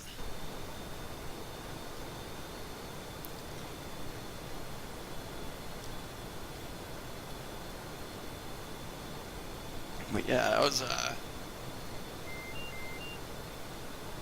Hey, what the heck were we saying? My bad, I got a brain fart. Wait, Oh what? yeah, I'm about to yeah. try. I was thinking about trying the night vision camera here in a minute. One second, I'm gonna have to set the lights correctly for that though. You gotta get the mood right. Roger. Okay. The mood. If that seems any better. And since it's dusk, I'll go with a cross between. Ooh, Roger. There we go. It's slightly more greenish now, as if it's about to be nighttime. Just like how real night vision goggles work. No, I'm just joking. It's always monochrome, always green. Okay, let me see something. Okay, I saw the green go on, and in all honesty, Doc, you're, like, I looked at your stream right before you turned on the night vision, right after you shut your light off, and your camera actually looks better, more clear with that light off. Yeah, I think that's probably the case. Let's see if it's. Yeah, I'm still waiting for the update myself. On the dashboard, man, it takes forever for that stream to update. It seems like.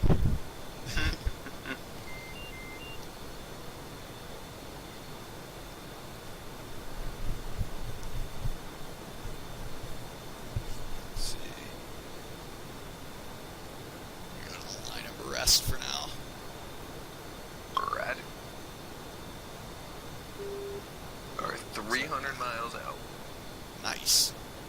We might How's it actually feeling? survive this flight.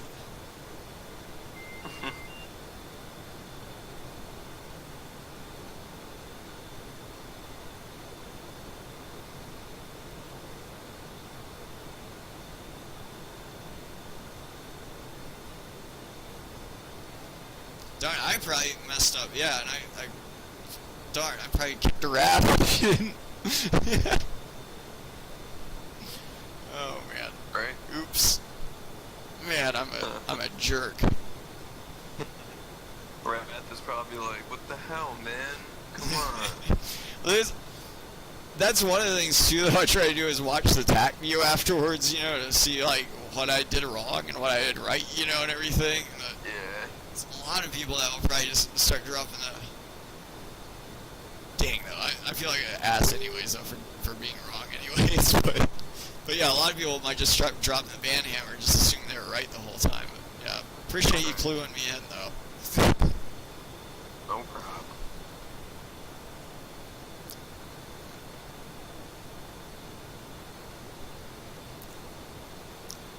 Actually gonna go to lead on ya. Not actually lead the flight, but just lead position.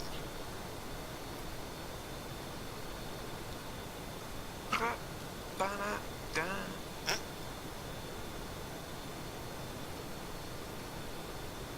think I should.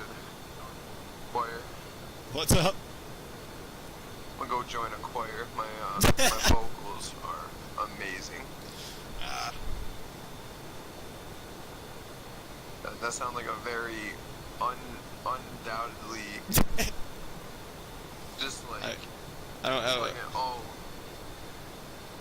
I never really tried like, music oh. that much. Like I never learned how to read it or anything, you know. Like, but it's. I can read only music sheets I can read are for drums. You're way ahead of me. Their drums are easy. Not some of these guys with their crazy. I know how to do a beat. That's that's about it. Oh yeah. Kick snare. That's all you need. Kick Yeah, like snare. maybe I would have been better, but man, I remember like I had some of the worst music teachers growing up. Like I dreaded those classes, like so bad, like worse than almost as bad as English class or something like that. Like I've always been math and science, are my strong suits, but don't get me wrong though, there's a lot of music I appreciate, but yeah, I'm illiterate though when it comes to it. I think I know more about Spanish than I do about music. I was not good in that class either.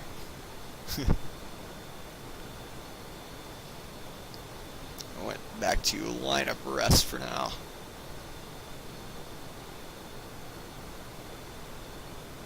Roger. Line of rest. Yeah. Hey Doc, Haha. flash me. Flash you? Yeah, flash me. What, with my like lightsaber lights or something? Oh no, with your show boobs. Oh, okay, gotcha. Yeah, I'll get right on that. I'm sure you'll love them.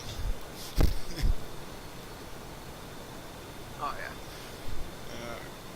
Hey, if I left chicken selects from McDonald's out and not in the fridge for 9 hours, can I eat them without getting sick? Probably not. It wouldn't be safe to eat, most likely. Roger. Granted, though, keep in mind, I was a trauma doc, I always failed the parts of the corpsman exam when it would, like, talk about, like, how long food could be out for and stuff like that. So. Yeah. No, I'm not gonna risk it. I'd rather not get sick. I'll just go. I don't know. Like, if you put it in the microwave, there's a good chance you could get rid of all the bacteria and whatnot on it. But the other problem you have is even if you were to kill all the microbes on it, a lot of times they'll already release toxic chemicals, that will still make you have a bad reaction to it anyways, you know, or make you Right, sick to your right. stomach. Okay, I'm okay on that. I'd rather not risk it. Yeah, I think chicken usually goes pretty quick, I believe, if I remember right. Yeah, this one day, oh my god, dude, it there- was so funny. There have been times where it's like, I justify it, like, I picked the damn food, I'm gonna eat it, you know? It's... Right. There was this one day I ordered these ranchero fries and mozzarella sticks, and the ranchero fries are just regular French fries, but they have ranch dressing, nacho cheese, and covered in bacon. And I was being lazy, and I had them in my room, and I didn't take them out for like 3 days. And I took a nap during the day, and my mom comes home. She walks in my room, and she does not like to waste food at all. So what does she do? She starts eating it. I wake up, and I'm like, "Where did you threw that out, right?" And she's like, "No, I ate it. Why?" I'm like, "Ma, that's been in my room for like 3 fucking days."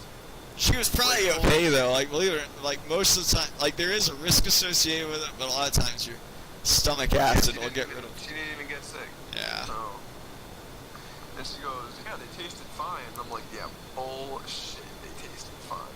I would not try that though with someone who has like immunodeficiency or something like that. But yeah, I mean, there more times than not, you're probably gonna be safe. But yeah, it's still not a good idea. I'm still not gonna risk it. And a lot of the bacteria that's eating the chicken that's been left out, for example, like a lot of that is actually not very harmful a lot of times to a human. A lot of times it is though. Sometimes like E. coli, or E. coli, it grows on it and whatnot, which would obviously be bad, not be, I guess, beneficial to your health. You see that one video of the dude that leaves so he goes to like a gourmet burger place, right? Buys like this homemade burger, like delicious homemade burger, you know, nothing like McDonald's burger. And then he goes to McDonald's and buys a Big Mac, puts them both in a jar, puts the cap on, leaves them there. 3 months later, the good burger is like completely moldy, like it's gross. Yeah. It's like completely molded. But then you look at the McDonald's burger, It's probably okay. and it looked okay. Like it looked just fine. I've seen that before, yeah. Like but you can't win with these people though, because like if the food looks good after a while, then they'll say it's a bad thing. And if the food looks bad after a while, they'll say it's a bad thing. Because have you seen that one where they pour Coca-Cola onto a stove and then like boil it till it's just like a mush? And they're like, this is what goes in your body or whatever? It's like, yeah. well, the thing is, if you boil anything, any kind of food down to a mush, it's not going to look the way it used to. That's not really... By no means am I saying Coca-Cola is like a healthy drink, you know, but, I mean, granted, I like it, but it's... I'm not trying to endorse it as like a healthy drink by any means, but at the same time, that's not really a definitive test to see if something's healthy to eat or not, is by boiling it till it looks like a bunch of charcoal. I mean, like, aha! Yeah. You know, this looks nasty after I heat it up for like 5 hours. You'll be very disappointed, you know, in a lot of your foods if you were to do that to them. I'll eat anything. If I don't give a fuck what, like, just like the shit where I saw, like, it was like 2 years ago, there was something trending on Facebook. It was like, oh, look what you can do to this flaming hot Cheeto, and some dude lit it on fire. Like, that's pretty funny. and it burned, but like, who cares? Yeah. Like, they're fucking good. I'm gonna eat them. Get over it. Was he like trying to prove a point with that, like the flaming hot Cheeto? Yeah, saying that it's fake, It's bad for you because it catches on fire. Yeah. Like, what the fuck? There's that. Like, no. I don't know if that's very sound logic in determining if something's safe to eat or not. So if it's flammable or not. I think flammability has very little to do with whether it's safe to eat. That's like... There was one that I saw. It's like picking your president based on what month he was born in or something like that. Like it's not... it's not very relevant. There was one I fucking seen, and it was hilarious, because I love chicken. from McDonald's. Absolutely love chicken nuggets. And this British show did a test. They were like, they made, because you know, I don't know if you know how chicken nuggets are made, but it's pretty gross. You know, they take like the cartilage, basically everything that's left over from the actual chicken. They just grind that up, and once it's ground up into like a pink mush, they basically. Oh, I've seen that. Yeah. You got a lot of cartilage and whatnot. Yeah, it was fucking hilarious because this guy basically made chicken nuggets right in front of a group of like second and third graders, like really young kids. He made them right in front of them, and he halfway through he goes, "Put your hand if you think this looks disgusting." And every single kid put their hand up, like, "Okay, good. You all think it looks gross." At the end, after he got done frying them and got done cooking them, he put them out on the table, and then he goes, "Okay, another question. How many of you would still eat these?" And they all put. They their all fucking probably ate hand them. up. Yeah, no worries, Latex Donut. Yeah, I'm actually using X52. I think Anthony's actually on the what is that? The Logitech 3D Extreme. Probably Logitech 3D the most Extreme 3D Pro. Ah, nice. Yeah, probably the most underrated joystick there is. It's a cheap one, but really good in my opinion. Like for what Yeah, I it paid does. fucking $6 for this thing. Yeah, by all means, man. Yeah, you can fly as much as you want in here. Yeah, I didn't. Like we said, we didn't even want to like that. But yeah, you know why, the reason and everything too. So it doesn't. Yeah, we're not. By all means, fly your heart out, I guess. Come form up with us. Because in all honesty, I felt like a dick for kicking, you know. So you have every right to fly in here. Oh, what's up? I was telling him to come form up on us. Oh, I think he's in Nevada. Are you saying that? Oh shit.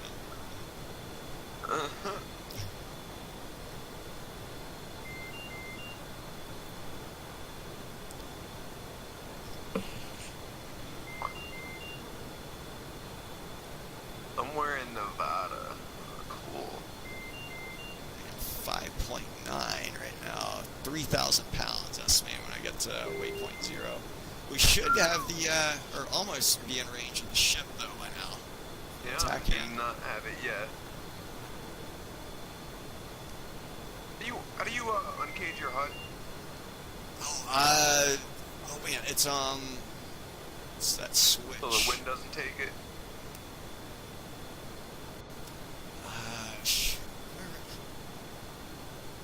Dang, I used to know that one. It's not a big deal, it's just... There's actually like a switch for it, but I've never used it in my life though. No, I wouldn't use it if I'm landing on the ship. I'm very OCD, so looking at the HUD over to my left is like bothering me. Well, that is where your velocity vector's going. It would bother me if my velocity vector was where I'm not going. No, that's true. I know what you're saying. But yeah, there is a key to it on here. Damn. I'll figure it out. It's not a big deal. Day night bright contrast. Could have swore that it was. It's the reject What key. the hell is that sword next to my name? What is that? So, oh, you're a moderator. Oh, sweet. Awesome. Oh yeah, I'm gonna quit messing with my HUD before I mess something up and I don't get home safe. Right. But I do know there is a way to do it. It's just, oh okay. Well, I know how to do it with the 8-ball. Yeah, that might have been what I was thinking of the whole time. With the 8-ball, you can actually, there's a little knob next to it. Pull the cage and uncage. I never recommend touching that though. that's just pure trivia. You know, like it's not anything that real pilots mess with, and it's not something that, if your velocity vector is anywhere other than where your airplane is going, you are wrong. Or your jet's wrong, in my opinion.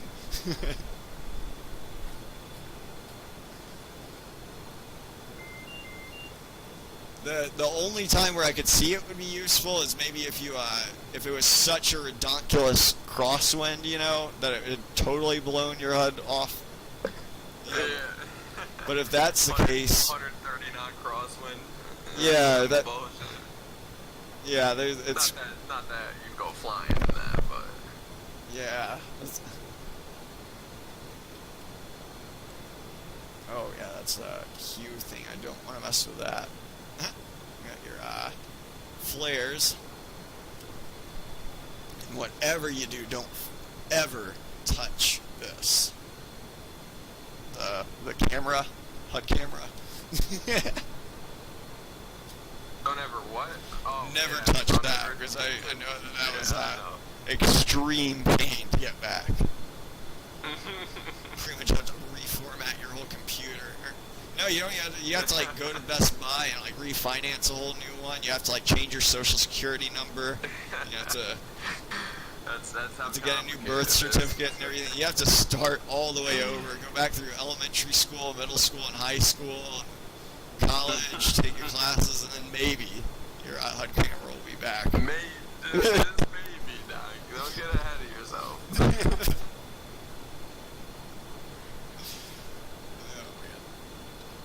160 miles. And that is strange. I'm still not seeing my ship. It's off to the south, though. Who says it's your ship? I did, because I spawned it. Yeah? I Yeah, would is that probably so? recommend 140, actually, because we do know it was going south at 30 knots. Roger. Coming right. Yeah. Dang, I keep on getting that master caution, home fuel master caution.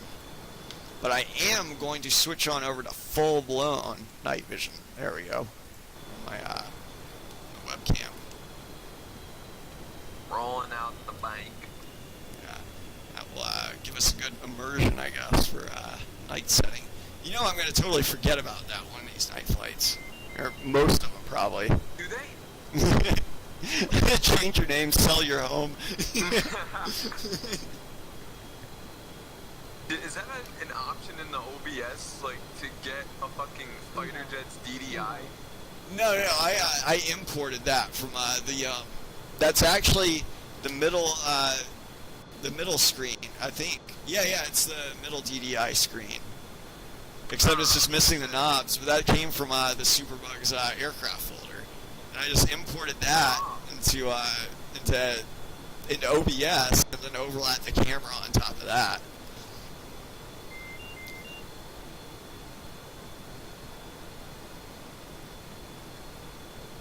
I do know also that the ship was like 60 miles further away, I remember. Yeah, the ship was like 60 miles away from the airport. Oh, man.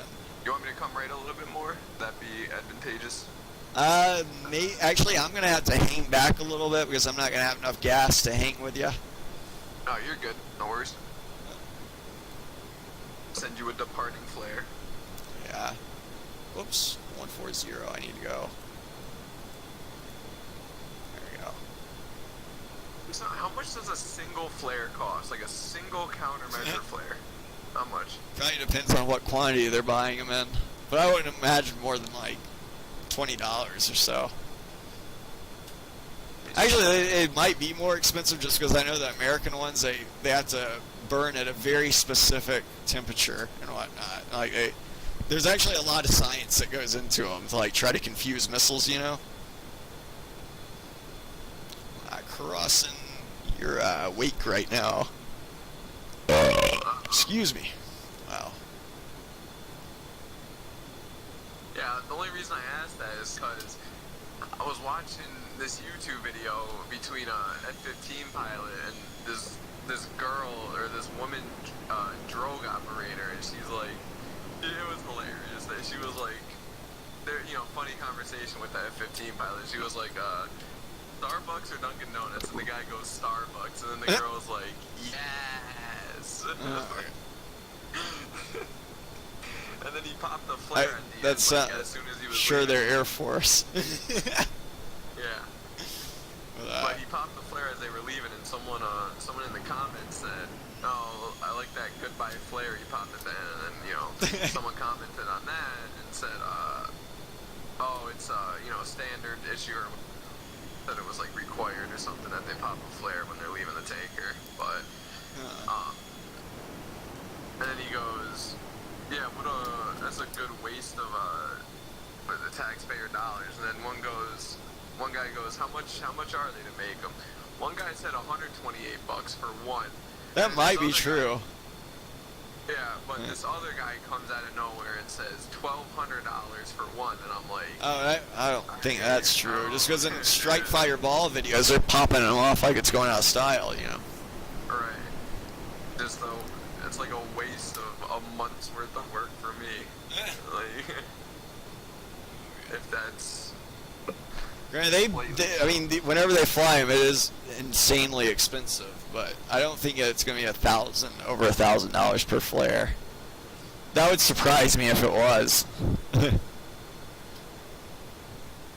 It may very well be like $100 per flare, though, because I could see that. But like I said, a lot of times when the government buys something, it's going to depend on. There's going to be a lot of other variables to consider, like how many they're buying of that. Like if you went to the company that made them and you just wanted one flare and only one flare from that could cost like $1,000 maybe, because they still have to start up the same number of equipment, just to make that one flare. But if you're like, oh yeah, while you're at it, could you produce, I don't know, like 100 more of them or something like that, then you're going to start seeing price reduce, unless you get to a maximum amount that they can produce, and then it starts increasing the price again. But Where would I go to buy one of these flares? I wouldn't even know. He's a dick. But you probably need the right dispenser for them, which is probably going to be a lot more expensive, So you're telling me I can't just light it on fire? And you probably could, but it wouldn't. You could also just light a firecracker on fire, and you probably wouldn't be able to tell the difference. Right. I'm just going for the most economical method to achieve your goals. It doesn't sound like a reasonable one. Yeah, I told you at the time I took one of those model rocket engines, and I didn't know it had to be set off by an electrical charge. So I'm sitting there with a blowtorch, and I light it on fire, and I run there like we 100 go. feet back, and I'm like, Why the fuck isn't it going off? I was on air to air the whole time, but yeah, I'm 214 nautical miles. Dude, you got the fucking tag hand? Yeah. Oh my god, I'm still on the fucking. You might be on the tanker. 17 Yankee. Yeah, that's what I did. I had the same mistake, but yeah, it's all good. We're still pointing it reasonably the right direction. I said 140. I was 10 degrees off. But Alright, I'm on course. There we go. yeah. I see you off. What was the final bearing? I forgot that already. Oh well. 187 is the bearing of the Yeah, ship. BRC. Final, Yeah. so your So final 178. 178, yeah. Yeah. Whoops. I don't want to do that. Where the heck?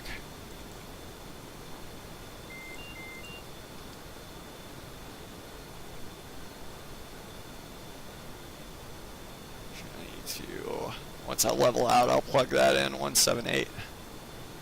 I'm expecting 3,000 pounds of gas when I get there. I'm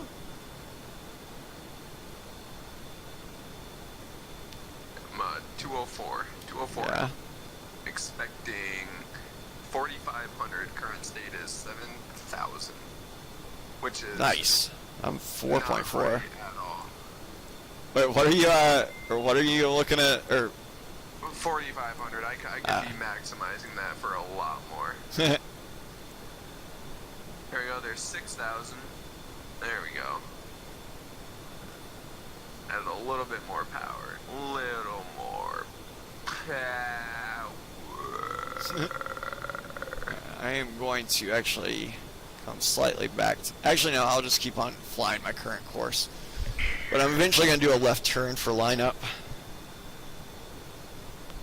Well, we got about 20 more minutes. Sounds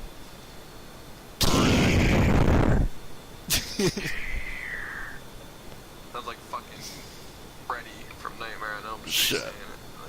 Like, I was always going for like a calm voice, you know, like a whisper or whatever, you know. Like wasn't trying to scare anyone.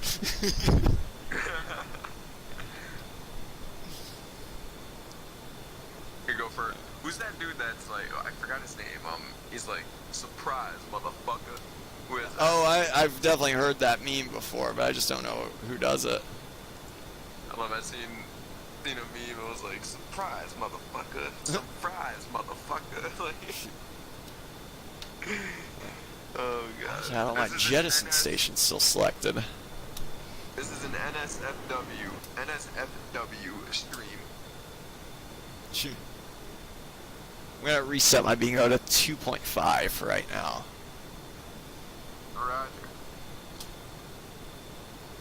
Be commencing probably in about 10 minutes. Or no, that would be 80 miles out, so I'm gonna commence a lot later. But I will probably start my descent at some point. I am almost supersonic. 0.99 Mach.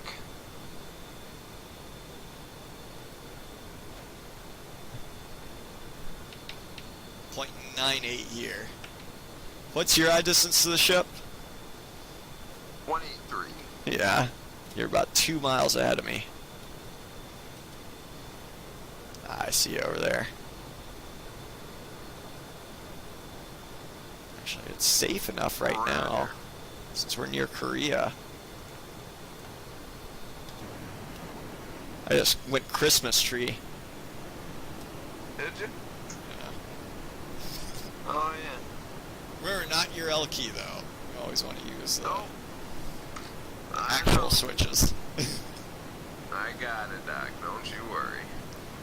For anyone watching, if you're not aware, you never want to use your L key in the Superbug because it will desync your lights. And when you think all your lights are off, especially for night combat, they may very well be on for someone else if you're desynced. It takes about 35 million years to fix it, so. Yeah, if you want to undesync yourself, you gotta start all over again. Yep. Okay. But I don't like these lights all over my jet, so I'm gonna go ahead and go back to dark. I still got a little bit of light coming out of my burners there. You should see my handy dandy strobe on. The ugliest thing in the world. I didn't realize you could change the brightness of your lightsabers. Yeah. Oh, I see him over there. Yeah, nice. You're Christmas tree now. I am. Yeah. Or not I see a little bit of that. But yeah, you can change your brightness of the formation lights with the knob. And then also with your strobe light, say if you turn on your strobe light just with that switch, you'll see just below the strobe light something that says like norm, and then you have a bunch of different modes like mode Alpha, Bravo, Charlie, Delta, Echo, and Foxtrot. Do you see that knob? Yeah. So that what that does is if you're on norm, if you go to your external view, you can see how many times your strobe is flashing. So on norm, it has a specific code that it's going to flash, so to speak. And then if you flip it to alpha, for example, now it's going to switch to a different strobe. Like now it's just 2 beeps or two flashes and it's down for a bit. And then so each one of these, like Bravo has another identifier. Let's see what this one is. So this is 1 strobe, then 2, then a pause. So what that's useful for is, say if like we're flying around at night, say there's like 4 of us, and then all you can see is you see like a bunch of strobes going off in front of you. I could say, okay, Doc's on mode alpha or something like that. Now you know that's 2 strobes and then a pause and then 2 strobes and a pause. So you could identify which one of those, flashing dots is me just based off of that. If that makes sense. What the hell is that bright ass light on my right tail fin? Yeah. It's not flashing. It's white. It's not. Yeah, red, it's white. that's oh man, what is it called? I don't know what the hell I switched, but it is so ugly. bright. Yeah, well, it's where it's oh man, it's kind of I forget what it's used for, but it's I got it. yeah, I don't it's know part of what your it nav is. lights, but I forget the exact name for that one. Yeah, maybe I can angle myself here. What's the command to go forward? Control enter? No, control backspace. Well, wait, you can always move your throttle around a little bit, and it should find it. Or if you're No, at it was because the thing was behind the knob. oh, I huh. wouldn't be able to find it. It's called the POS. Piece of shit. Wait, where are you seeing POS? Right next to the strobe. Left side of the strobe. POS. Oh, position lights. Yeah, no, that's your nav lights though. Or external lights. Yeah, that's just part of your nav. But yeah, I forget the exact name for that white one, but that is part of your navigation lights. Oh, well, it's ugly. I don't like it. That's why we fly darkened. Finally starting to see the ship on my HSI. Looks like we got about 16 minutes till we're over the ship, so probably about 10 minutes I'm going to commence. Roger. If you're going in first, though, I might pull back some power here and start slowing myself down. Let's see.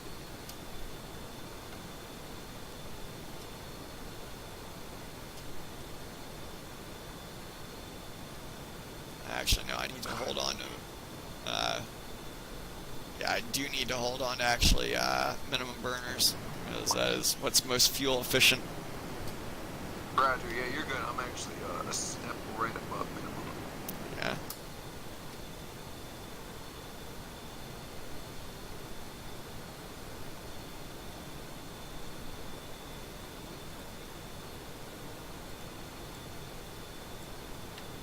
Wait, coming left to 120 to get on course. Which I don't need this night vision on my HUD. Roger. I'll actually do that a little bit later than you. Yeah. Just so, get some spacing.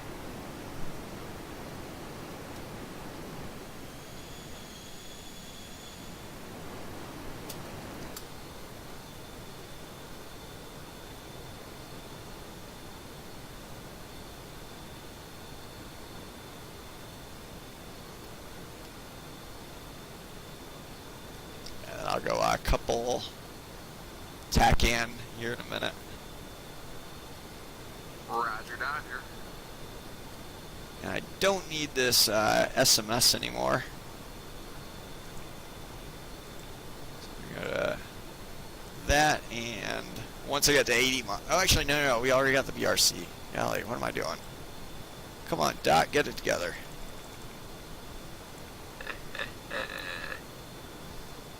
Let's see. What is it again? 179? I'm using 178 for my IBRC. Granted, though, as long as you're in that ballpark, you're going to make your final adjustments based off your needles anyways. Right. Damn it, dude. These chicken... I gotta get... What's out of my room? All I'm smelling is chicken selects. And it's killing me. That does not sound good. MT Evans has joined the game. Left. Huh? Oh, yep, you're right. Yeah, yeah, I need to relearn how to read. I need to go back to school. Maybe while I'm there, maybe I can reset the HUD camera or something. I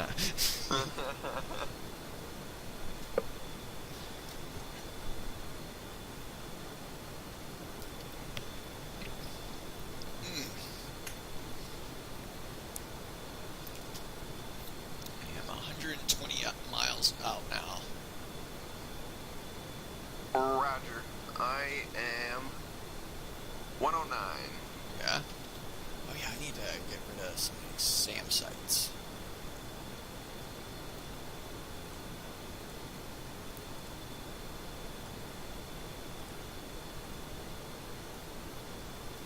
So that way it will clean up the server. And it won't be as as many sim objects that the host has to keep on updating. Damn, usually I'm better about removing those as soon as we're done with them. I totally forgot about that today. No, you're fine. Tonight. At least I got one SAM site. That's Yeah. good. It wasn't even the mission area, but yeah, we at least got one SAM site. So one less, one more they have to rebuild or whatever they do. The active radar station they need to replace. And however many launchers got damaged by that. Probably like one.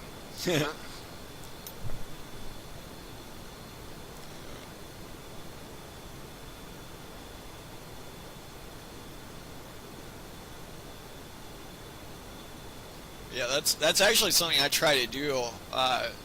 Like, say if we have like 3 SAM sites for realism, I like to kill the same radar station, the same like center radar dish, you know, on all of them, unless like I killed the outer radar state or the active radar site, you know. But the key is killing the same type of target at each SAM site, and the reason for that, it's actually like a real military tactic, is because after you leave, they won't be able to throw everything back together and make a functional one again. You know, they're still missing that one crucial part that none of them survived with, you know. Right. Yeah, isn't that what the harm goes for in TO mode, the outside radar site? Because every time I get hits, that's what I see it. Yeah, I think even really in any mode, you know, after the missile comes off, it's going to be actively looking for radar. And whatever is emitting is usually going to be it that it goes for. Here in a second, we're going to be There's going. 2 types of heads in the SA2, right? There's a heat-seeking and a radar-seeking. Oh, actually, the SA2 is active radar only, but there are a lot, or no, excuse me, the SA2 is a semi-active radar missile. So technically, the SAM site tells the missile where to go, and then once it gets close enough, it turns active, and it can supposedly find you that way. But there are missiles like that have that start out radar guided, and they can. I don't know of any American missiles off the top of my head that do that, but I do know other countries that develop missiles like that, where they can be radar and then infrared.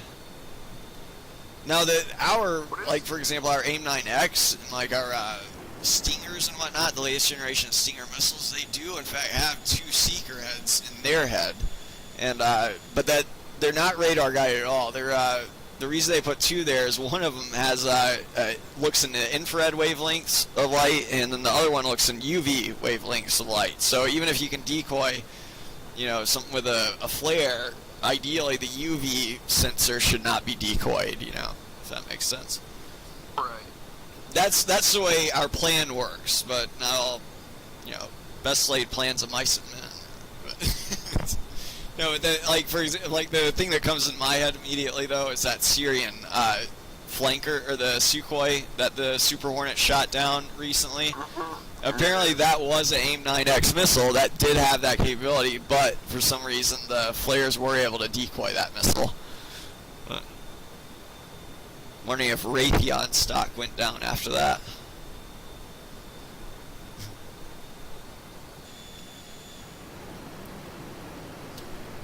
Probably not. Not many people even know it. Actually, they're big investors know what the heck they make, though. But it's 90 miles, almost to the expected final bearing course line. I got about maybe 10 miles to go or so. I'm gonna start a turn here in a second.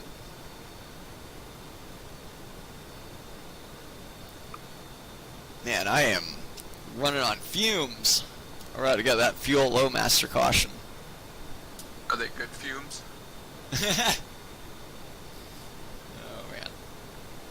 Fumes filled with hopes and dreams. Secondary desires.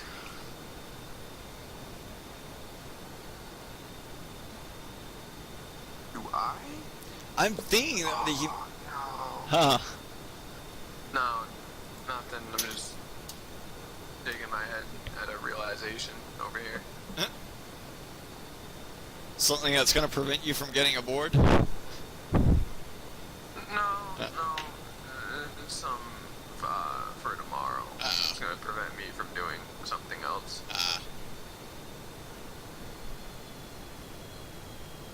Just going to pull my power out for right now while I make this turn. Bingo! Bingo! Bingo! Bingo! I hit the numbers. Got them. Right on the dot. Dang, I overshot that course line, or the autopilot did. Well, in all fairness, though, I didn't go a couple TC in until after the little heading bug was way past my arrow. So that is actually pilot error. Yeah, I shouldn't be so quick to judge this jet.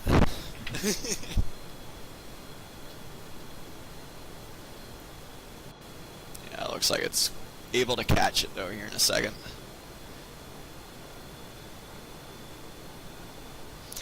$8 miles a minute, 80 miles out. We're about 8 minutes out.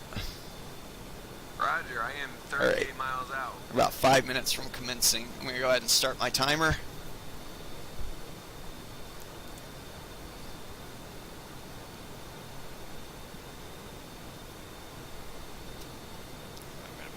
I am way ahead of you. Yeah, I'm at 76 miles now. I'm going to go nose hot just to see where you are. Is that you way up there? 1.2 Mach, Angels 36? Hey. Wow. Yeah, you are pretty darn far ahead. You're like 40 miles in front of me. I am cooking right now. Man. Get there, itis. You got the itis. The get there itis. Itis. 305 commencing. Yeah. I'll be about 5 minutes behind you. Roger. Let's see. We're like 4 miles, or 4 minutes now. Roger, I am going dark. So we got a 2.5 hour stream, it looks like. Not bad. Yeah.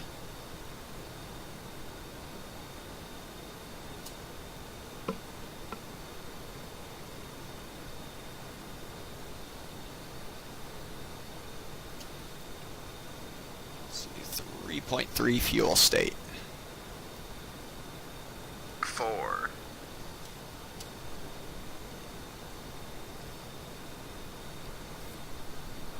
Totally off topic. I don't know if I've ever told you about this in the Superbug. Do you are you on your HSI by chance on any of your screens?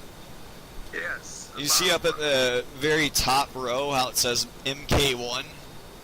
Yes. Have you ever used that before? You know what it does? No idea what it is. It's a pretty cool feature. It marks whatever's directly below you. So say like if I ejected right now, or if we were formed up, you know, and like I took a SAM or something like that and I had to eject, you could quickly hit Mark 1, and you can even try it right now. When you restart FSX, it'll, you know, have something else. But if you hit Mark 1, for example, that just dropped in a waypoint where you were, and you can always go back to data, you know. The way you access that is if you go to waypoint 0, then hit back again, you'll start going through the mark waypoints, or the M1, M2, and M3, M4. Yeah, I got it. 305 platform 3.0. Yeah.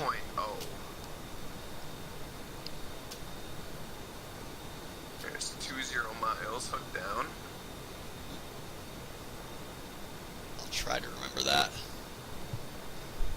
About 2 minutes out from commencing myself. Roger. The ship's late in sight. Yeah.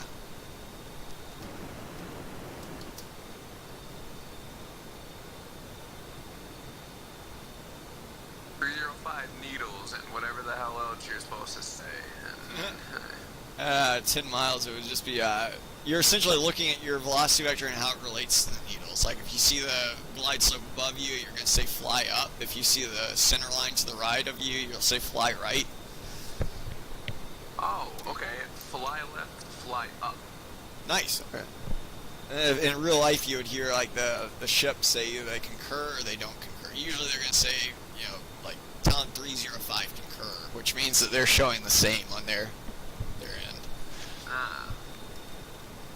Now, it doesn't actually mean that you have to fly up or fly straight or fly. You know what I'm saying? Or I mean, you know, obviously, if you're already on centerline, you should probably be flying straight. But it's you know, you're still flying the CV1 approach. Like, you can always capture centerline as fast as you want, but generally speaking, you're going to be down at 1200 feet.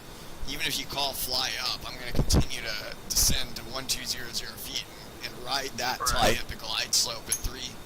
Or really, it's going to be 2.7 miles to be exact. But yeah, you know the drill. About 30 seconds out from commencing myself.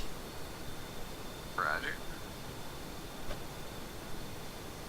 Gonna have a left-hand cross there. Oh my God, what's the left? Huh. Like coming from the port side. You're gonna have a port side crosswind. Like coming from the port side of the ship. Yeah. And Talon 310 is commencing. State 2.7. Oh, where am I going? There we go. Popped off some flares. Trap 4-wire redneck. God, that Just was as awful. sloppy. My frames dropped to like 9. Oh shoot! That was probably my fault. I didn't even Why? think of that. Because freaking I popped flares just as you were trapping. Yeah, my bad, man. Shoot. No, you're good. No, it's not. I still trap. Yeah, but shoot. I my bad. Yeah, they just. Nah, you're good. I should have been more conscientious of that. No, that's no worries. They have to really worry about that in real life, you know. If someone pops flare somewhere, it really hurts their frames. Oh, yeah. Causes lag.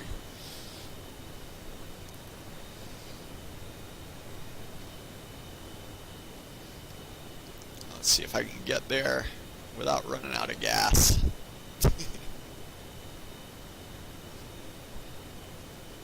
Passing through Angels 19 now. Go ahead and turn on or box my ILS.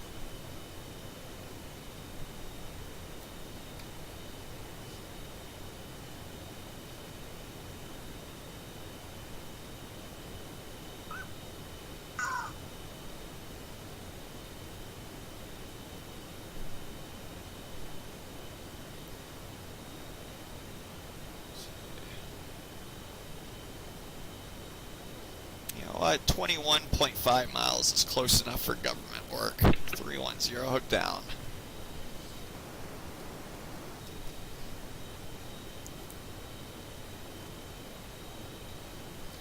Let's see if I can remember platform.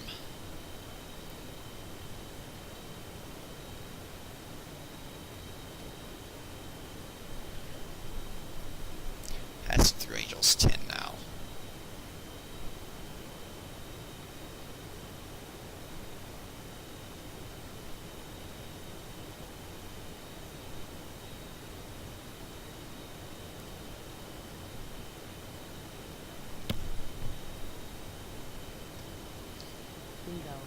Bingo. 310 bingo fuel again, 2.5. Granted, I shouldn't have even announced that because I reset that myself. Granted, I was a noob on this flight anyways. I should have set it before we took off to like 10.0 at least, which I didn't do. It was, I think my bingo was set to 7.0 when I took off. 310 platform 2.5. Slightly late on that. About 1,000 feet. Roger, platform. About 5 seconds late. 310 is 10 miles. Needles. Fly up on centerline. I don't concur. Go around. Actually, I should have said slightly right. Or fly left, fly up. It is slightly off to one side of my needles. Wasn't there an add-on you could grab for FSX that actually gave you the ball camera? With Yeah, the, plat lines? cam. Granted, it's not in You would have to add it to the Super Bug, you know, like it came with, I think, the Sludge Hornet or something like that, but yeah, like I used it, for example, in the 2012 FSX Blues video. Yeah, in the beginning where you're Yeah, trapping. the very opening scene. I am slowing now. I'm waiting till the last minute to dirty up. This is, not realistic. And a little bit of turbulence. 310 is 3.5 miles down and dirty.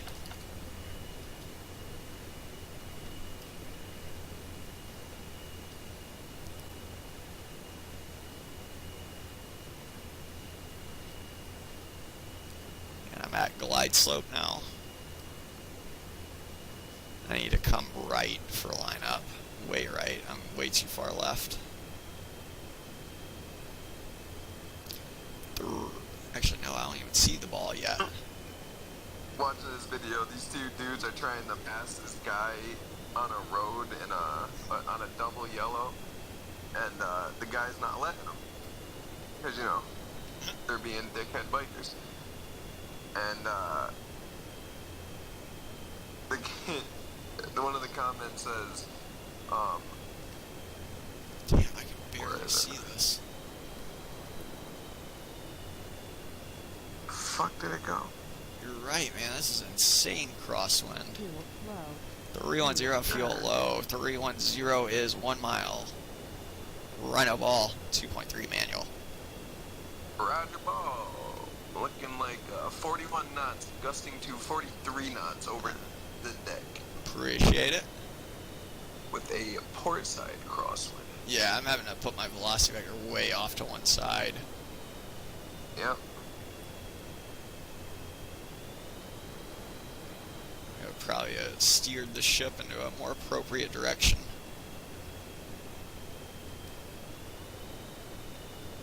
Golly. I should have waved off, probably. Yeah, wow. That was quite the crosswind landing, but I snagged a 3-wire out of it. But... Yeah, they would not do that in real life, though.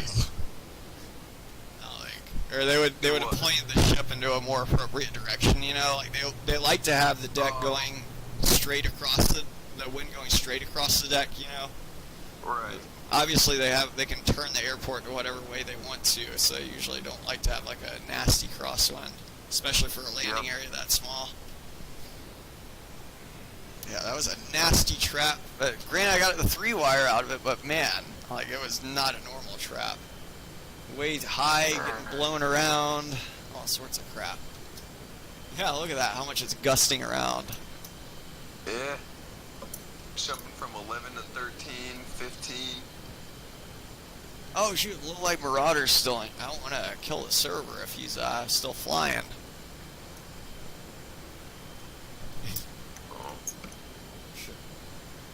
Yeah, is it cool if we, I'm gonna, here, in case he's not seeing the game, I'm gonna announce it in game. Hey Donut, we're about to kill the server if that's cool, man. The hell did you say, Donut? Yeah, well it's that's his name in chat or in on Twitch, Latex Donut. Oh. Yeah, I don't want to end it what? like right away. He might be like on final or something like that, you know. But I'm gonna cheat, right click, see where he is. No, he's below the water. He's probably all the way in Vegas or something. Yeah. Probably still in Vegas. Yeah, but he might be like on final in Vegas or something. Oh, right. Oh, okay. He says all good. Peace, guys. Yeah, I'm gonna stay live for just a few more minutes. So we're gonna look at the attack view real quick, if that's cool. Yeah, I'm gonna kill the server if that's all right. Roger. Yeah. And let's see. Open that up. I need to remember what the heck I'm doing here. Oh yeah, we can go ahead and put it back on daytime mode. Where's tack view? Tag view right there.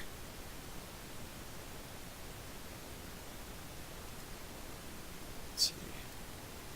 Is that working? Whoa, whoa, whoa, whoa, whoa. My bad, I'm trying to get it to display.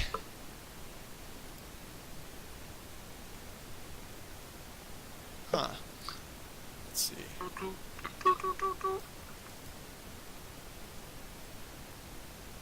Maybe that just worked. Okay, cool. Yeah, okay, it's showing.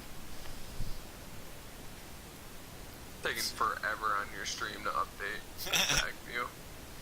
Oh man, yeah, okay, I was incorrect. Wrath 754 was in a King Air 350. Oh man. Boy am I a dick. That was Yeah, you are. that was no es muy frio. Not very cool. There you are when you got up in front of me. Oh, okay, so then that's the engagement.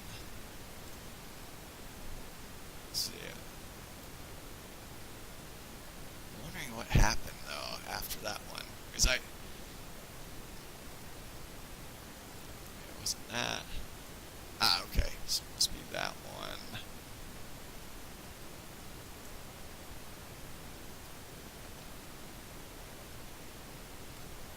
Oh, okay, I actually didn't get any hits until the last second, so I'm actually, yeah, I assumed incorrectly, it looks like. That's in a turn.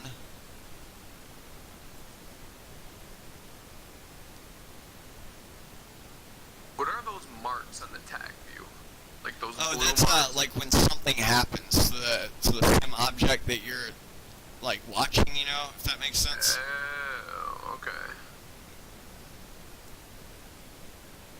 Here's your oh, that's your it's your whatchamacallit, your fuel tanks that you jettisoned. Here's the thing that you killed. This looks like a BTR 80 right here. Let's see if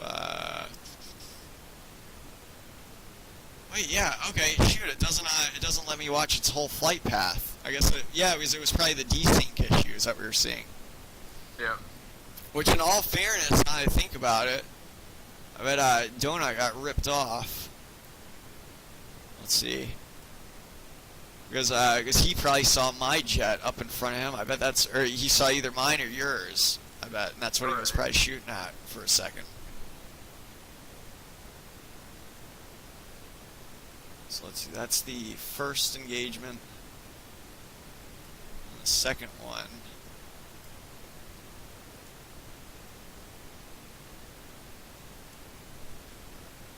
Okay, yes, that's the...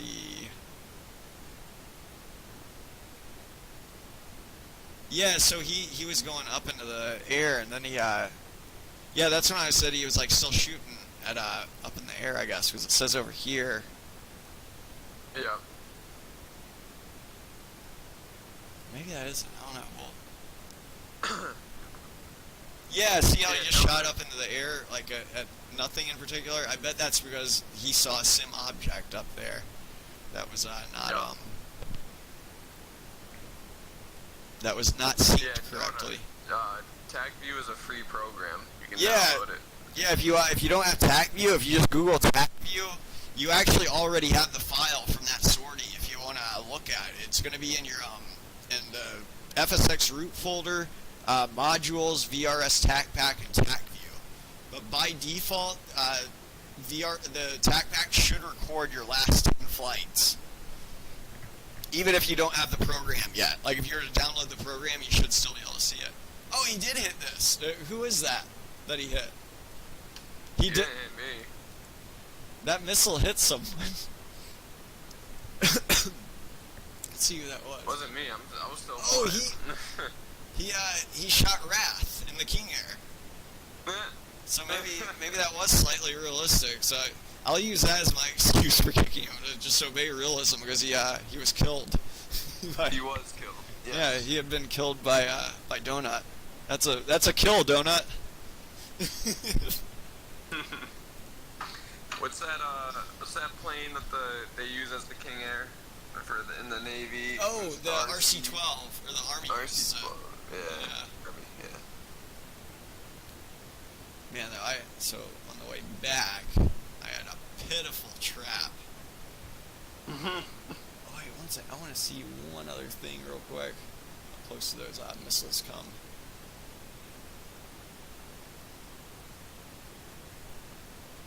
Alright, yes, that must be where I'm going to try to dodge them, I think.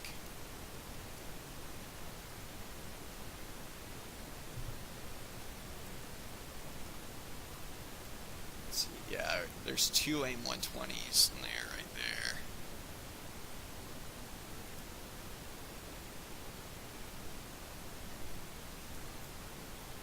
Alright, yeah, so I was heading back to the ship, it looks like. Oh, okay, so that's when I detected them. So I'm diving now. And those flares aren't going to do a whole lot for the AIM-120. But I was getting X's and O's on my RWR, so I wasn't sure if there's an AIM-9 in the air too. Oops, let's speed that up to normal speed. Oh man, those look really close. See how, if you also, one thing I'm trying to do, you see how I'm constantly keeping it, I'm not charging into it necessarily, I'm kind of keeping it like going this way, 90 degrees relative to the missile, or the missile's path of flight. So that kind of worked. Man, barely dodged those. Hmm.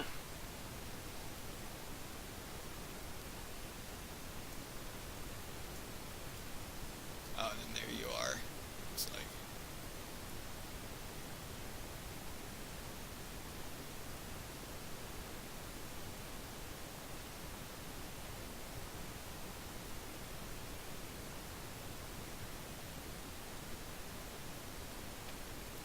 Yeah, actually, that's all I really was interested in that part. But the last thing I want to see, I'm not excited about watching this. My freaking Good trap. yeah, like look at yeah, it's not see how bad that PIO. Oh yeah. Do you see that flare at the end there? It's going down a little bit too steep. Granted, I guess it was somewhat correct. Let's see what my AOA was when I actually touched down. Right now I'm 6.8. Usually shooting for about 7. So right there, I'm fast, going to on speed. I bet I'm going to touch down slow, which is kind of dangerous. You don't want your front end slamming right on down. Yeah, ooh, 11, 12. Looks like I caught it at 11 AOA, which is kind of dangerous. So that's about 4 degrees out, or I think the E bracket ends at I think it's like 8 or 9, or yeah. But I was 2 degrees slow, so to speak, in AOA. It looks like 2 to 4 degrees slow.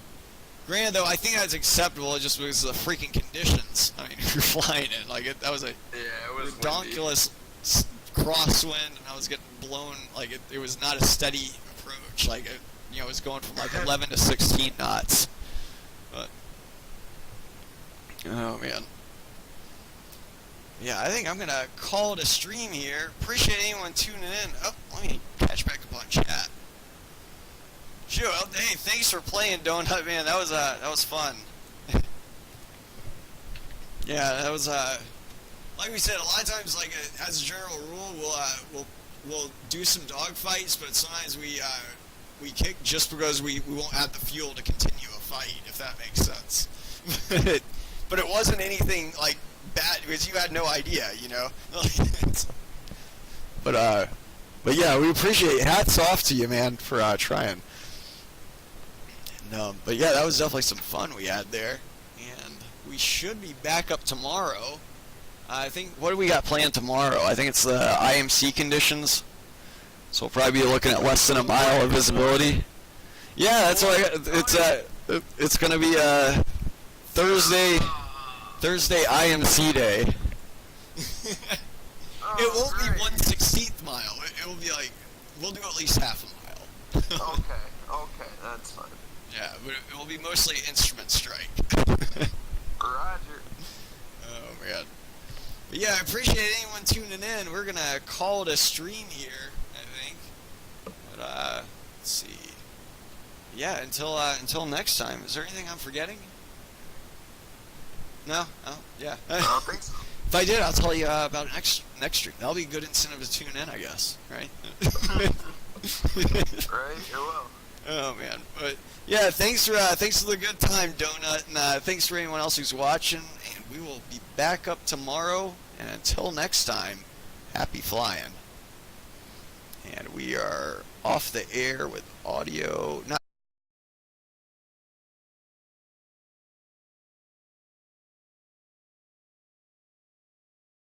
actually, let's see if we can play this little outro. No, I'll do the normal one today. But, yeah, because that other one lags way too much. If I can even find it in the Sobia. Okay, there it is. But yeah, okay, so take two. Yeah, we'll be back up tomorrow, and appreciate anyone tuning in, and happy flying. Till next time.